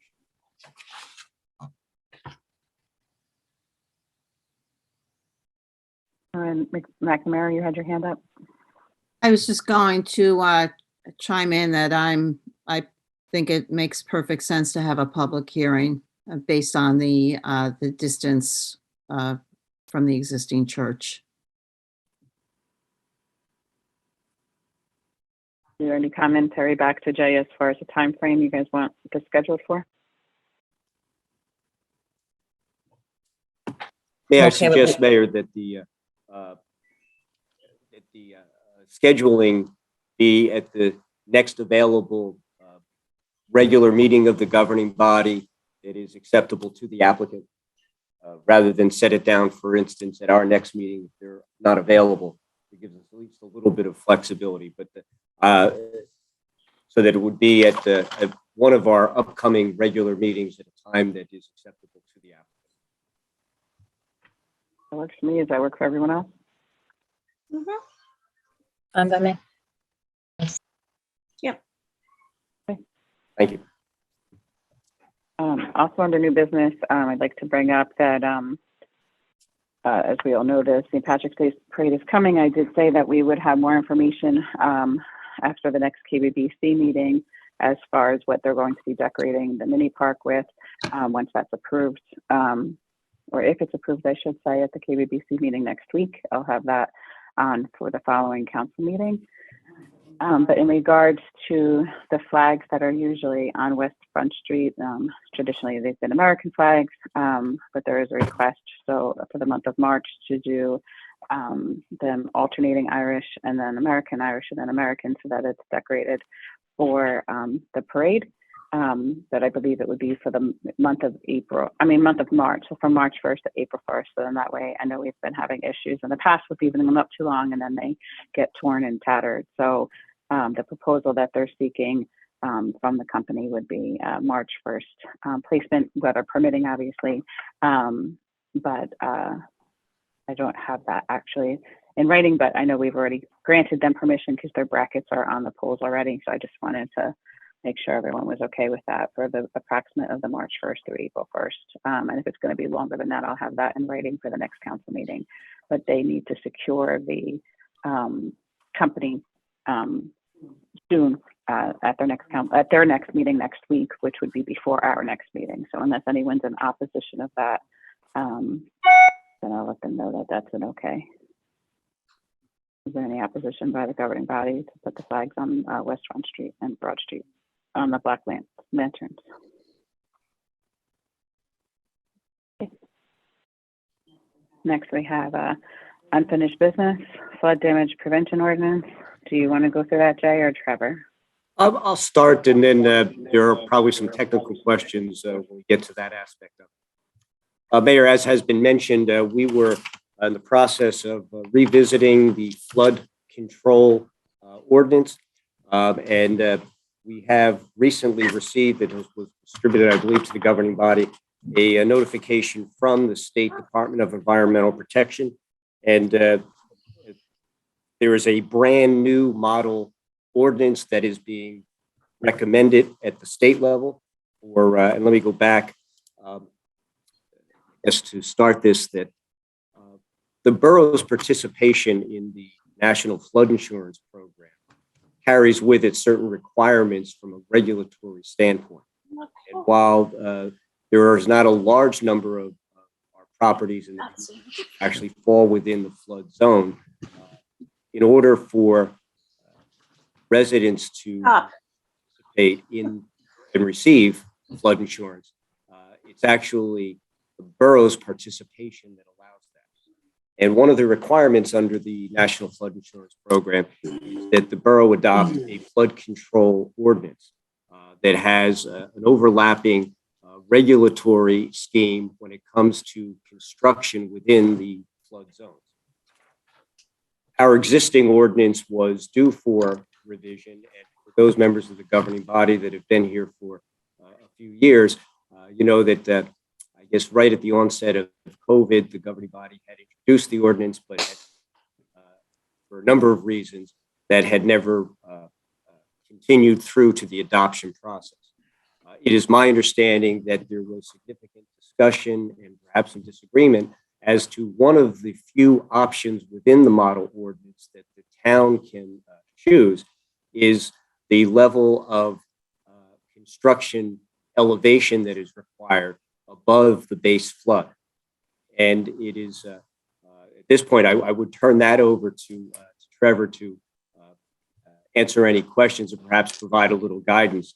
It is my understanding that the ordinance that was proposed previously had a required flood elevation of either 2 or 2.5 feet above the required flood elevation. And that is fairly common. In fact, there are built-in incentives for homeowners in terms of additional reduction in flood insurance costs as to the higher above the bare minimum base flood elevation that they construct. So that is one of the options and decisions that the governing body we should have a discussion about. Our process moving forward is that the borough has until July 18 of this year to actually adopt the ordinance. The folks at the New Jersey DEP, who are the regulatory body in New Jersey that deals with flood control, they have requested that the ordinance be reviewed by them prior to the council actually introducing it. But there are a couple of policy decisions that need to be made before we submit the ordinance to DEP for their review. So our current time frame is that we expect to submit, after the discussion and decision by the council, submit to DEP for review before they are recommending mid-April submission to them. Upon their review and approval, then we come back here for formal introduction and adoption, and we anticipate that'll happen in May or June, and well before the July 18th deadline. Trevor, if I could ask to maybe focus on that question about the flood, the base flood elevation, and what options and discussion that the council should, for the consideration for making a determination on that issue. Sure. Thanks, Jay. As Mr. Delaney indicated, I think last time we introduced the ordinance, the previous ordinance, we had a 2.5 foot above base flood elevation in the ordinance. The DEP requirement is 1 foot above the base flood elevation. That's what's in the model ordinance, or you can put a higher standard in. That's obviously the standard freeboard that would be above the base flood elevation. We currently have in the draft ordinance a +3 elevation above the base flood elevation.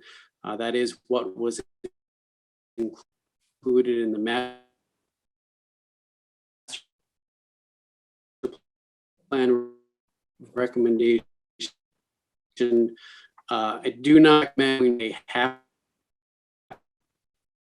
Trevor, you're breaking up. You go.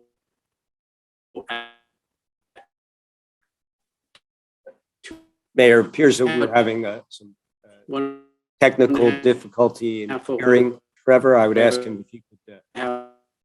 Would be. You can consider maybe taking himself off video. That will. Trevor, if I may. Go up in. Trevor.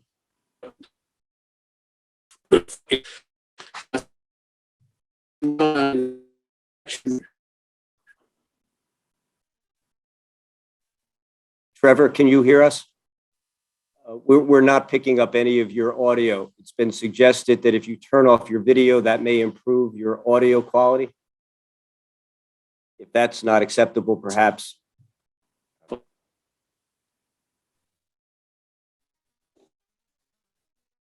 Yes.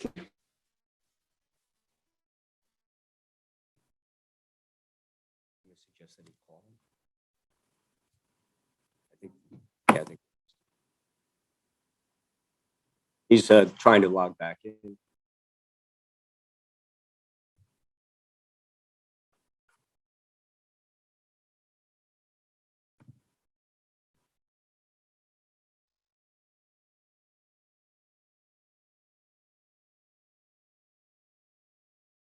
you want to call in and just do the? I can put you in.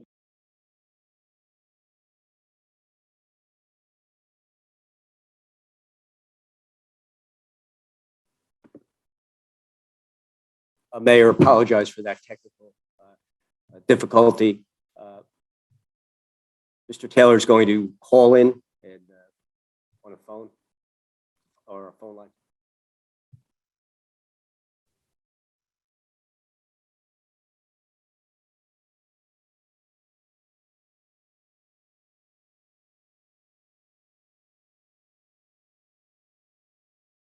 Okay, can we, Ms. London, can we advance to the cottage food law, and then we'll come back to the flood prevention ordinance once Trevor has his audio taken care of, so we're not waiting? Sure. I had previously circulated to council a summary of the cottage food regulations that were implemented October 4th, 2021. And essentially, the regulations allow allow homeowners to run a cottage food business out of their home. Apparently, New Jersey was one of the last states to allow this. And the regulations came from the Department of Health, and it requires anyone interested in partaking in this business venture, that allows bakers and confectionaries to run a business from their home, to first obtain a permit from the Department of Health. And there's a application process, a fee that has to be paid. And there's a specific list of type of items that can be baked and sold from your home. There was a couple of questions that were asked at the last meeting, and I did circulate responses to council, which I can address also now. I believe it was Councilwoman McDermott who had asked about whether or not there was any regulations by any other municipalities.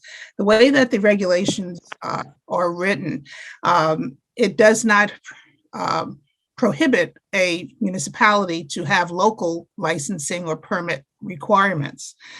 I did look to see if I could find if anyone has done so far. And interestingly enough, since this was just promulgated in October, there have been, I think, at least 200 permits issued by the Department of Health. And they have on their website a listing of all the various applicants and people who have received permits. In Monmouth County, 20 of the 53 municipalities have people who have received permits. And then I looked at those municipalities in Monmouth County to see if any of the 20, and I'll just read them off briefly.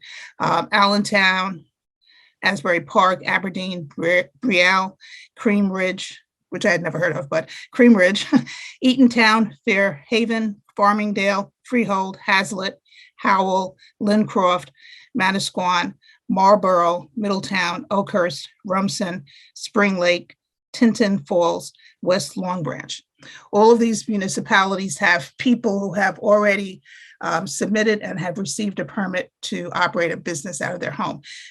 None of these 20 municipalities have local licensing requirements. Now, that doesn't mean you can't do it, but just for comparison purposes, I believe Councilwoman McDermott had asked about what other neighboring municipalities were doing. So I have found none so far that have required a local licensing requirement. There was a bill that was pending in the last legislative session that would require a registration on the municipal level. That was not passed in the last session, and it has been reintroduced, but has not gone anywhere yet. So that was one of the questions. Can a municipality require a local municipal permit or registration? The answer is yes. To date, I have found no one that has done so. The other question was asked, is the operation of a cottage food business in violation of the borough's current land use laws? I reviewed the municipal code, section 25-1.5, and in my opinion, it does not, operating this type of business is not a violation. And I gave the reasons, in more detail in my email to the council members. I read the code provision, specifically section 25-1-5.2, as providing home occupations. They are permitted as accessory uses, and it gives a definition of what a home occupation is. And I believe that the food cottage business would fall into that definition.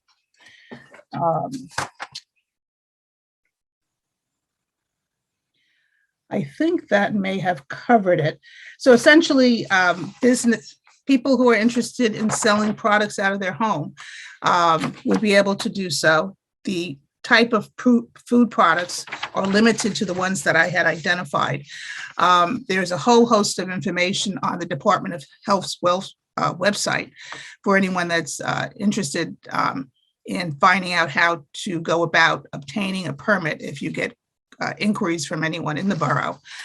But, at this point, unless you amend your ordinance to require local licensing or registration, someone could go directly to the Department of Health and follow the instructions, the application process for obtaining a permit in order to operate in the municipality. Are there any questions? Yes. Yeah. When you say Department of Health, do you mean the State Department of Health directly? The State Department of Health, yes. I just want to clarify. Thank you. Councilwoman McDermott, you had your hand up. So my question is, has our Department of Health been conferred on this? I think that was the other request we had today. Okay. I'm sorry, go ahead, Jay. Oh, I'm just going to say, I have obtained some information from our health department, which essentially is the information that has been outlined by the borough's attorney as to what the borough can do. Again, this the scheme for the licensing or regulatory scheme for this is really at the state level, Department of Health, that provides an online registration. And essentially, it's really a question of whether the borough wishes to provide any kind of registration locally, so that there is at least, that it's known that we have these home cottage or cottage food establishments. Now, I'm struggling for the right word, but cottage food residences operating within the borough. And there are restrictions on, how much you can make and products. So it's not a free-for-all, that you can run out of your home. You have to abide by the regulations, and it does require also someone that is partaking in this to take a certain class and get certification. So it's not a slam dunk easy process, but you do have to follow the regulations, and the website for the State Department of Health is very detailed in providing that information to anyone that's interested. So I just want to understand. So at the county level or at the state level, do they still have to comply with our own zoning laws? Because I just want to make sure we don't cause an issue with the licensing if someone does consider applying for this. Because I think our zoning.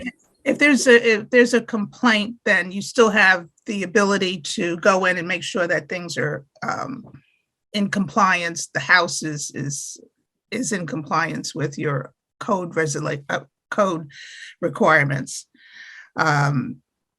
But the regulation comes from the state health department, and also, your local health department if complaints are coming in, and they have to provide information about water supply for some reason, give copies of the bill. But there's a whole process on the state level that is a requirement for them to do. And you may want to ask that they, if you're doing some sort of registration or licensing, that they get your approval, or that they at least copy you so that you know that someone is operating the business in your municipality. The information is public. If you go on the website, they give actually the names of each of the people who have a license, and the name of the business, and the time frame of their permit that's been approved. It's a 2-year permit that's given. Just for my clarification, Jay, so, or in either one of you. So there, is any one of our, from our borough, going to have to go to the residency to confirm that they have met zoning requirements, whatever that is for the borough Keyport locally? At this point, no, unless you put that, well, if you are going to set some form of requirements in your code to regulate the business, then you can do that. But right now, it's governed by the state regulations, this specific type of business. And you do have, as I mentioned, under your code 25-1.5, dealing with the home occupation. So you do have those codes at this point that govern a home occupations that are permitted as an accessory use. So those accessory uses would have to be in compliance with your code. Okay, so Jay, I mean, that's a question, because if it's going to involve us having to, as a borough, to go and checkpoint to make sure that they're meeting zoning requirements, then that's a fee that the borough is going to take, whether it's a home visit, just to make sure they're clarified as a home business. I guess that's where I actually, I mean, I have no issues with not charging, but if it's going to cost any of our resource issues, that's where I think the permit would be appropriate, the permit fee. Yeah, however you deal with home occupations now would be the same as you would do with this type of business. So do we charge, Jay, a fee for home occupancy businesses? It is my understanding. When I'm mute, sorry.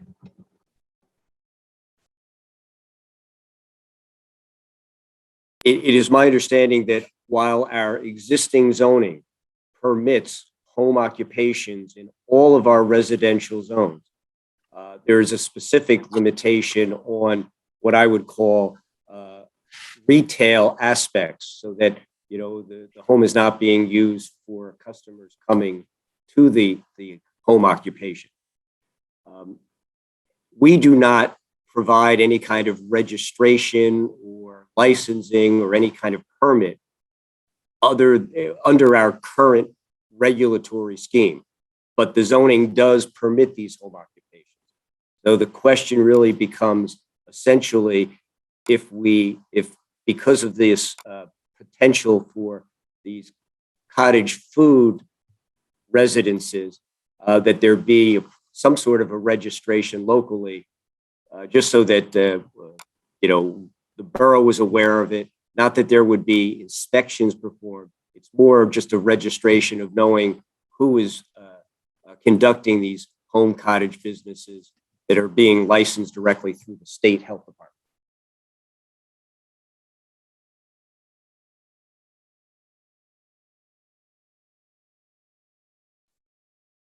Councilman McNamara? I have a quick question. It sounds to me, Ms. London, based on what you said, that if people file for permits with the Department of Health, we don't automatically get copied. We just kind of have to set up a schedule where we check their website every so often to see if anybody locally has applied. Is that what I understand? I can double check, but I don't recall seeing any requirement or notification that comes directly to the municipality, but I can double check that for you. Okay. I mean, I guess that's the kind of thing that would lead me to kind of lean with Jay in terms of a registration, even if it's an unpaid type thing, just someplace where we have some sort of record. And I believe that's why the legislation did include that, to make it as part of, it's interesting, the regulations came before the statute. The statute would codify what the regulations are doing. And actually, it was pocket vetoed. The governor took no action on it for, I'm not sure what reason, but it was specifically in there to require that registration. But I can check that actually fairly quickly for you.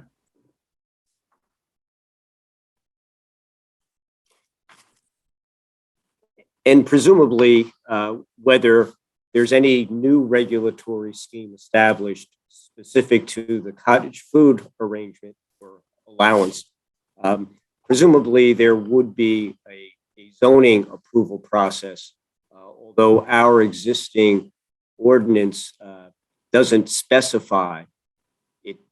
All it does currently is acknowledge that accessory home occupations are approved or permitted accessory uses in those residential zones. So from this it may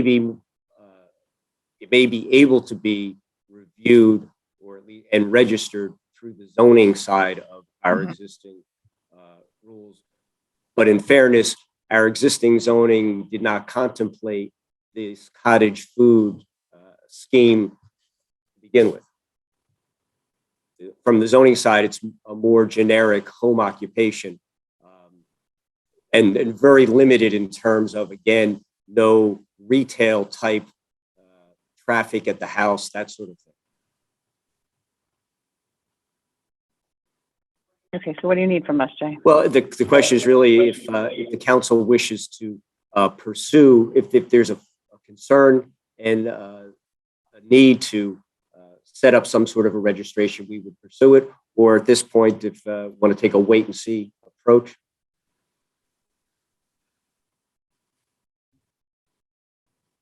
So I'm going to ask if there's any governing body members that want to pursue this, to contact Councilman Pepperoni. And since, even though we're saying it probably doesn't fall under our own Board of Health at this point, it is an area that he does is the liaison for, and then he can work with Jay and Leslie. And I will circulate Do we have Trevor? to everyone. I'm sorry. What did you say? I was going to say I'll circulate. If I have a response before the end of the meeting, I'll let you know. I just text someone from my office to double check. If I have it beforehand, I'll tell you. If not, I'll be tomorrow. Well, and one last question. Do we require other home occupations to register with the borough? Not that I'm aware of. Okay.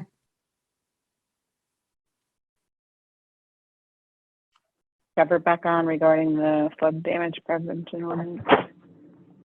Yes, I'm back on there. Sorry about that. That's okay. I'm back on the phone, no video. Yeah, I was. We didn't hear anything that you were saying. Sorry. Okay. I'll start over.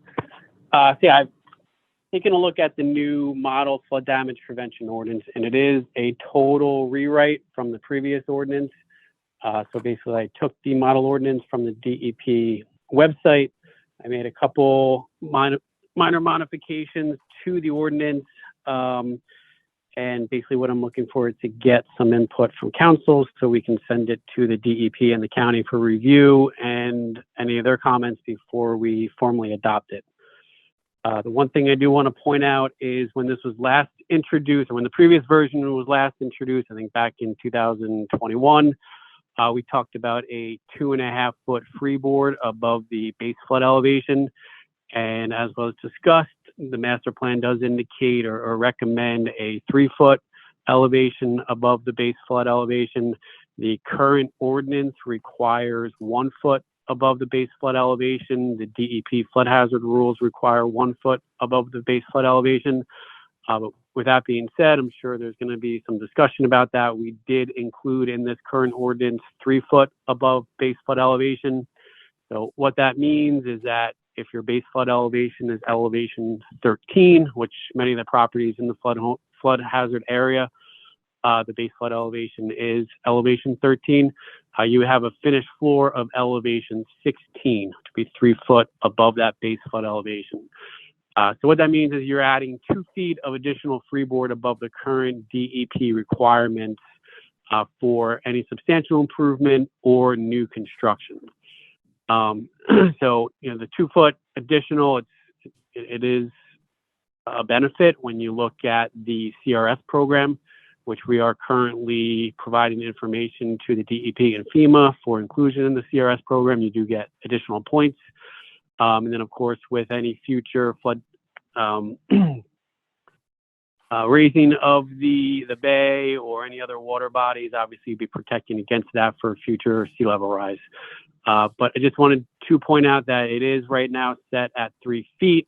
I don't know if the council has any additional questions on it, but again, it is pretty much verbatim with the model ordinance on the DEP website. And it also brings the flood damage prevention ordinance into compliance with FEMA's requirements and also ASC 24-14, which is a requirement of the building code. So it's basically bringing the flood damage prevention ordinance into compliance with FEMA and New Jersey DEP requirements, as well as the construction code requirements. So if anyone has any questions, I can surely answer any questions.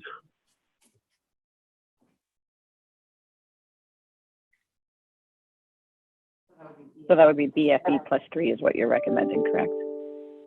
Correct. That's currently what is indicated in the draft ordinance.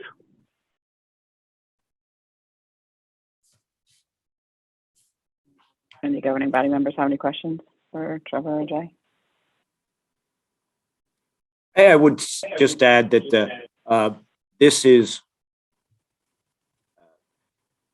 much of the nuts and bolts requirements are both technical as well as procedural under the ordinance, and they have changed just the format and the manner in which the information is presented.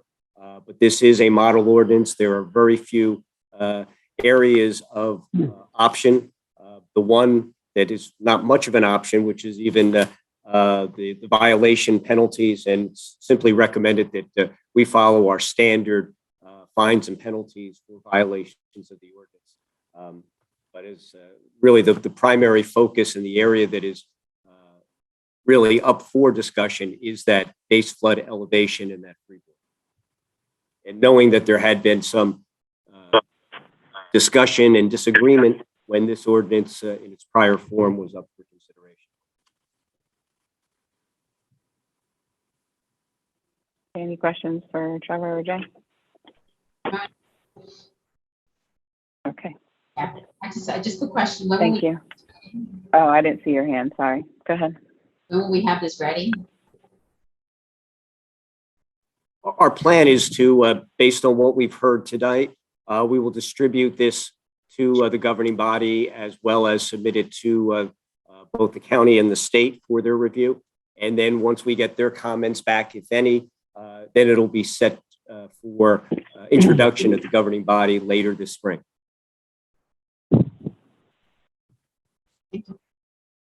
Is there a date that we can give them when we send it to them that we would like their commentary back? And even if they don't have commentary, if they could respond so that we know that we're not, because if they both review it quickly, right, and they don't have any comments, we may be waiting for something that may not be coming forward. So I'd prefer to put a, something in the communication when it's sent to them that even if they don't have comments, could we still request a reply? Not that they're going to listen necessarily, but at least we put it in there, because if we get commentary back sooner from them, then perhaps we can move this forward sooner instead of waiting.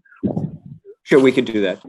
And at the same time, the state is indicating that they are looking to move this along. They're asking for a primary point of contact to answer any questions in the interim. So we do expect, because of this July deadline and the adoption process moving back from that, we do expect the review to be fairly quick.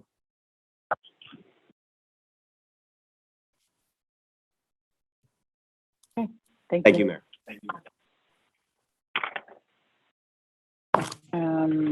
Earlier I neglected to do my own mayor's updates on the agenda. Sorry about that. So I'm going to put them in now with the day's updates. Just very few brief ones. Just want to say that I attended a meeting with the new Access Navigator, which is a program at our library right now where she'll be there every Thursday. And if you want to let members of the community know, she's there to assist by appointment with a variety of different things. If they need computer or technical assistance, if they need assistance or guidance about seeking employment, or even if they are looking for seeking information about starting a new business. It really is a wonderful program, and we're lucky that we're one of the pilot municipalities that this is going to be housed in.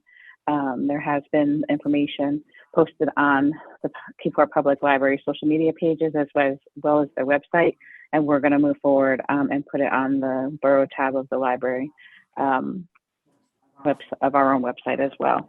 So I definitely encourage everyone to help spread awareness about that program. It's an exciting new feature in the library. And then I also participated in a New Jersey League of Municipalities infrastructure webinar last Monday, as well as a conference, Congressional District 6 conference call with Congressman Perone with the mayors within Congressional District 6, as well as some of the business administrators. So Jay was on that as well, so that we can really start hearing all of this information that's coming down the pike and all the different infrastructure bill possibilities. As many of you know, last year we did submit something through Congressman Pelone's office for Fireman's Park. So these other bills that are coming are completely different than that. It is interesting how fast this is all coming, but yet still no definitive answers yet. And I attended the planning board meeting, as well as the Fireman's Ball in recognition of Chief Basari. So next I will go to the rest of the day for updates. Jay, do you have any updates? I have nothing at this time, Mayor. Thank you. Chief Torres?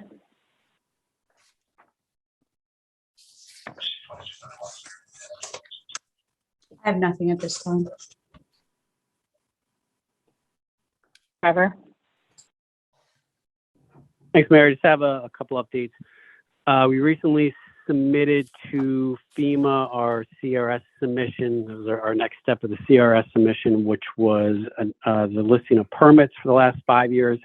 So we got that to CRS. They're going to be reviewing that and getting back to us with an audit to go through our construction permits. So that's next on the list for the CRS submission. As far as Church Street, we had our contractor under the Church Street project dig up the existing structures that are on the dead end of 3rd Street. They did dig those up. I'm going to make a recommendation to the council that those structures be totally replaced because the condition of them is not very good. Initially, we were just going to install slabs so we can get a manhole insert on top of them, but I think at this point it should be recommended that those structures be fully replaced and that line be televised, which we did have in our contract. So I'll be getting a recommendation out on that shortly. And as far as the Church Street improvements themselves, there is a supply shortage on water main pipe right now. Our contractor ordered the pipe back in early November, right after the award, and the supplier is telling them they're probably not going to get the pipe until late March. So right now that project is probably not going to start until the end of March. We did do some test pits out there. That started just before the holidays, but unfortunately it's going to be on hold and probably another 2 months before they get out there and start the project. That's it for now. Thank you. Ms. London? Mayor, no additional updates. Can I have a motion to open to the public for 5 minutes max per person? Motion. Second. All in favor? Aye. Aye. Mr. Walling? George Walling, 54 2nd Street. I have a couple of questions for Jay. Jay, where are we at with the dumpster enclosures?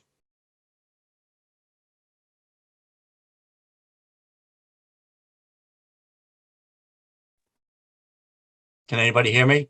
Yes, just unmuting there. That is still in the enforcement stage. I believe there are permits or plans that are being submitted for the 3 outstanding enclosures. Okay. Jay, do you know how many fire hydrants are out of service? I don't have that number in front of me. There was a report distributed to the committee that is reviewing. We have identified a number of hydrants that need to be replaced and or require maintenance. Well, 2 are out of service with bags on them. You have no update on any of that? I don't at this time, no. Okay. All right. Thank you very much. Oh, wait, Jay, I have one more. I'm sorry. Mayor, I have one more. Okay. Did we change the hours of the property maintenance officer?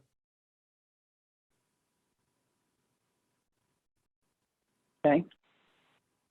Yes, there's a property maintenance officer has encountered some medical issues and we've adjusted those hours. Shouldn't that have been done by resolution? The scheduling, there's some flexibility in the scheduling that does not require a governing body. Resolution states 25 hours. What kind of flexibility is there? I believe the resolution provides a maximum of 25 hours. Uh-huh. Okay. Thank you very much. Any other members of the public by show of hands? Mr. Merla?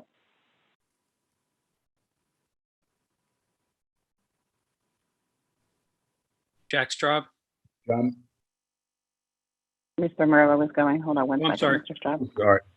John That's okay. Merla, 34 Broad Street, Keyport.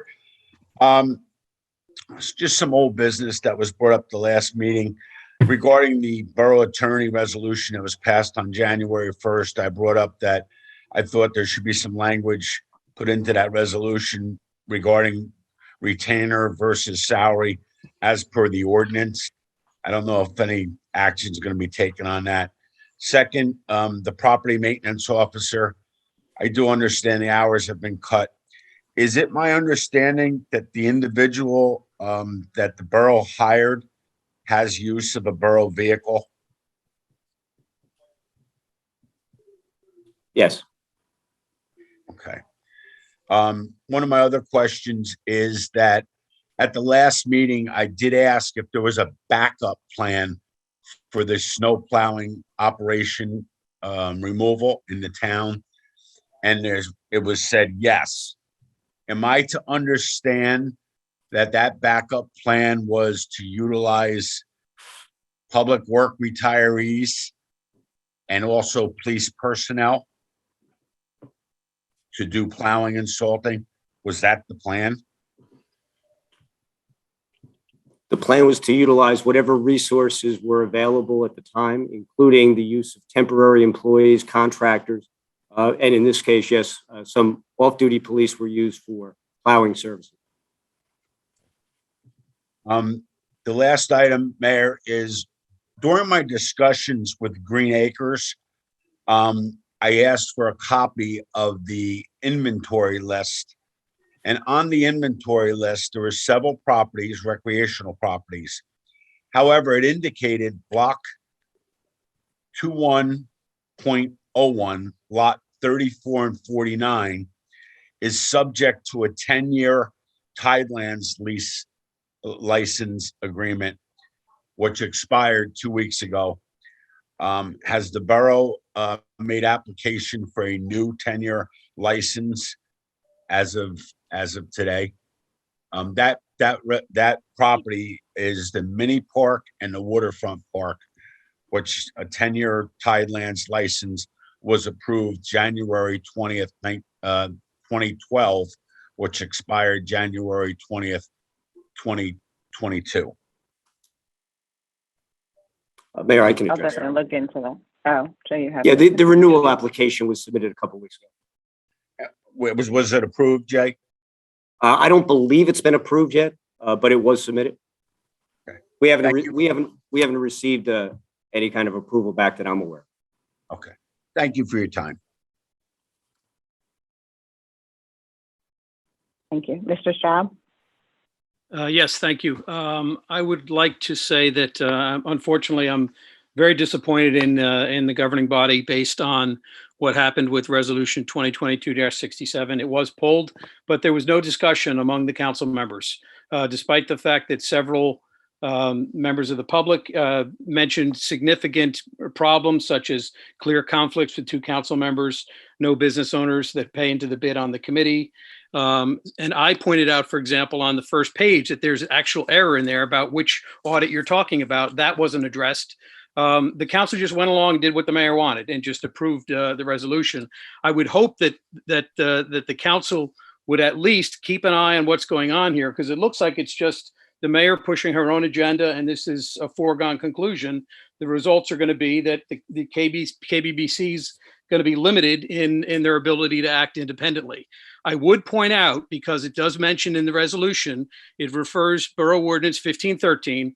For those council members that are not up to date on this, please, as the mayor said, she told the public flippantly, go to the borough website.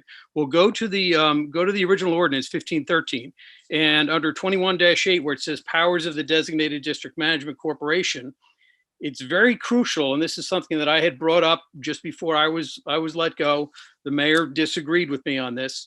It says in the ordinance, mayor and council expressly retains all power. It says the district management corporation, which shall be considered an agency of the borough of Keyport, entrusted with the performance of certain enumerated governmental and quasi-governmental functions.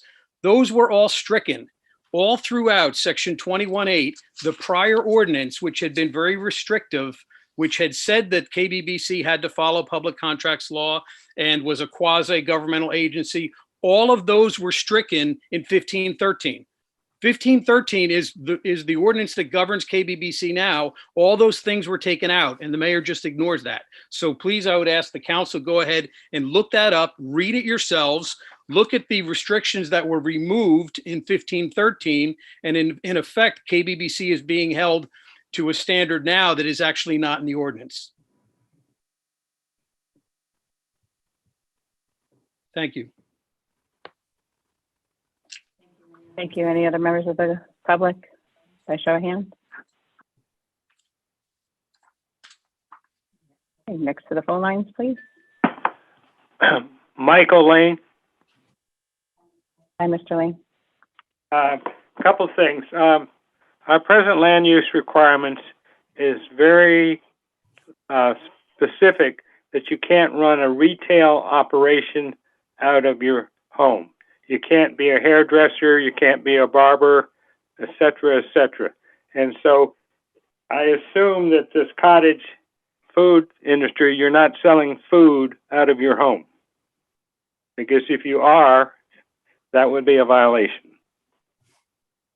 And I will put in an open request for the 2 emails from the borough attorney to members of council regarding the cottage industry. Second item, the osprey nest at Fireman's Park. It's really a critical issue blocking the fair, and it needs to be resolved. But in addition, there's the issue of the significant construction that has been approved for the area around the osprey nest. I would recommend, Mayor Kennedy, that you get immediately in touch with Barbara Clark, or Kathy Clark. She is very supportive of she was very supportive of the yacht club in terms of actually removing the nest while there were eggs in it.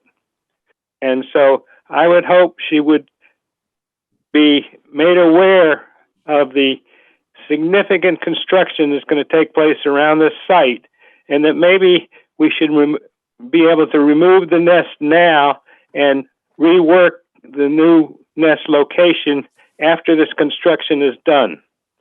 And a really nice area for the nest would be when Raritan Cove was approved, there was a requirement that the wetland areas adjacent to it be maintained as wetlands. And that might be, I know at one point in time, I think Joe Sheridan put a osprey nest structure up in that area. So we really have a real challenge relative to the osprey nest from two points of view. One, Fireman's Fair is really critical to the borough. You need to get that message across to the people in the state. And second is that we've approved significant construction activity right around the site involving driving piles and noise. And so the site is not compatible for osprey, so they really ought to let us take the nest out.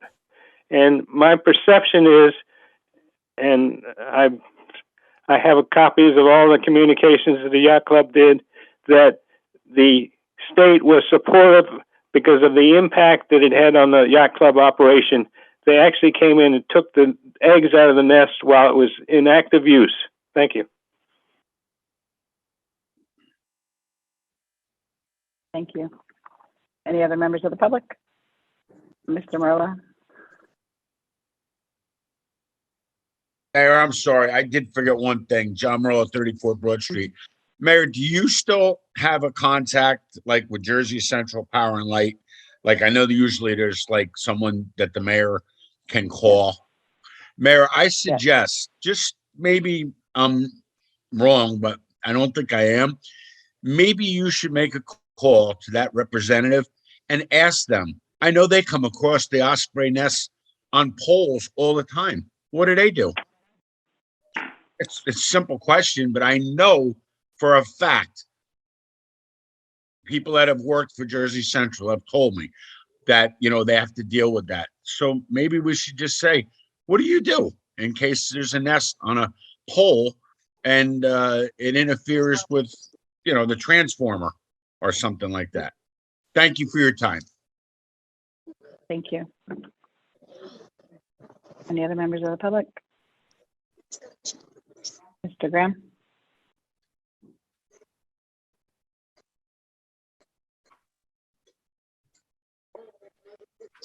Yes, Elmer J. Excuse me. Yes, Elmer J. Graham Jr., 22 St. Peter's Place.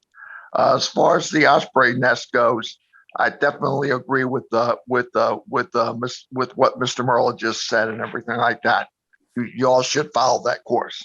Another subject, as far as the Veterans Committee goes, when are we going to have another meeting on that? In the first quarter of this year, Mr. Graham. Okay, all right. Thank you. Thank you. Any other members of the public? Going once, going twice. Have a motion to close to the public. Motion. Second. All in favor? Aye. Aye. Aye. Ms. London, do you want to read the resolution for closed session? Yes, we have a resolution to go into a meeting not open to the public in accordance with the provisions of the New Jersey Open Public Meetings Act, NJSA 10:4-12. Whereas NJSA 10:4-12 provides that a closed session not open to the public may be held for certain specified purposes when authorized by resolution. It is necessary for the borough to discuss in a session not open to the public an issue related to employment and personnel involving the borough pursuant to NJSA 10:4-12B8. Now therefore be it resolved, the mayor and council assembled in public session on February 1st via Zoom video conference and determined that a closed session not open to the public shall be held for these reasons. Do we expect any action to be taken out when we come out of closed so that the members of the public know if they should wait or not? There's no anticipated action anticipated to be taken after the closed session. Thank you. Can I have a motion to go into closed? Motion with the 5-minute break. Is there a second? Second. Okay, all in favor? Aye. Aye. Aye. Okay, we'll take a 5-minute break and go into closed. We'll be in a breakout room separately.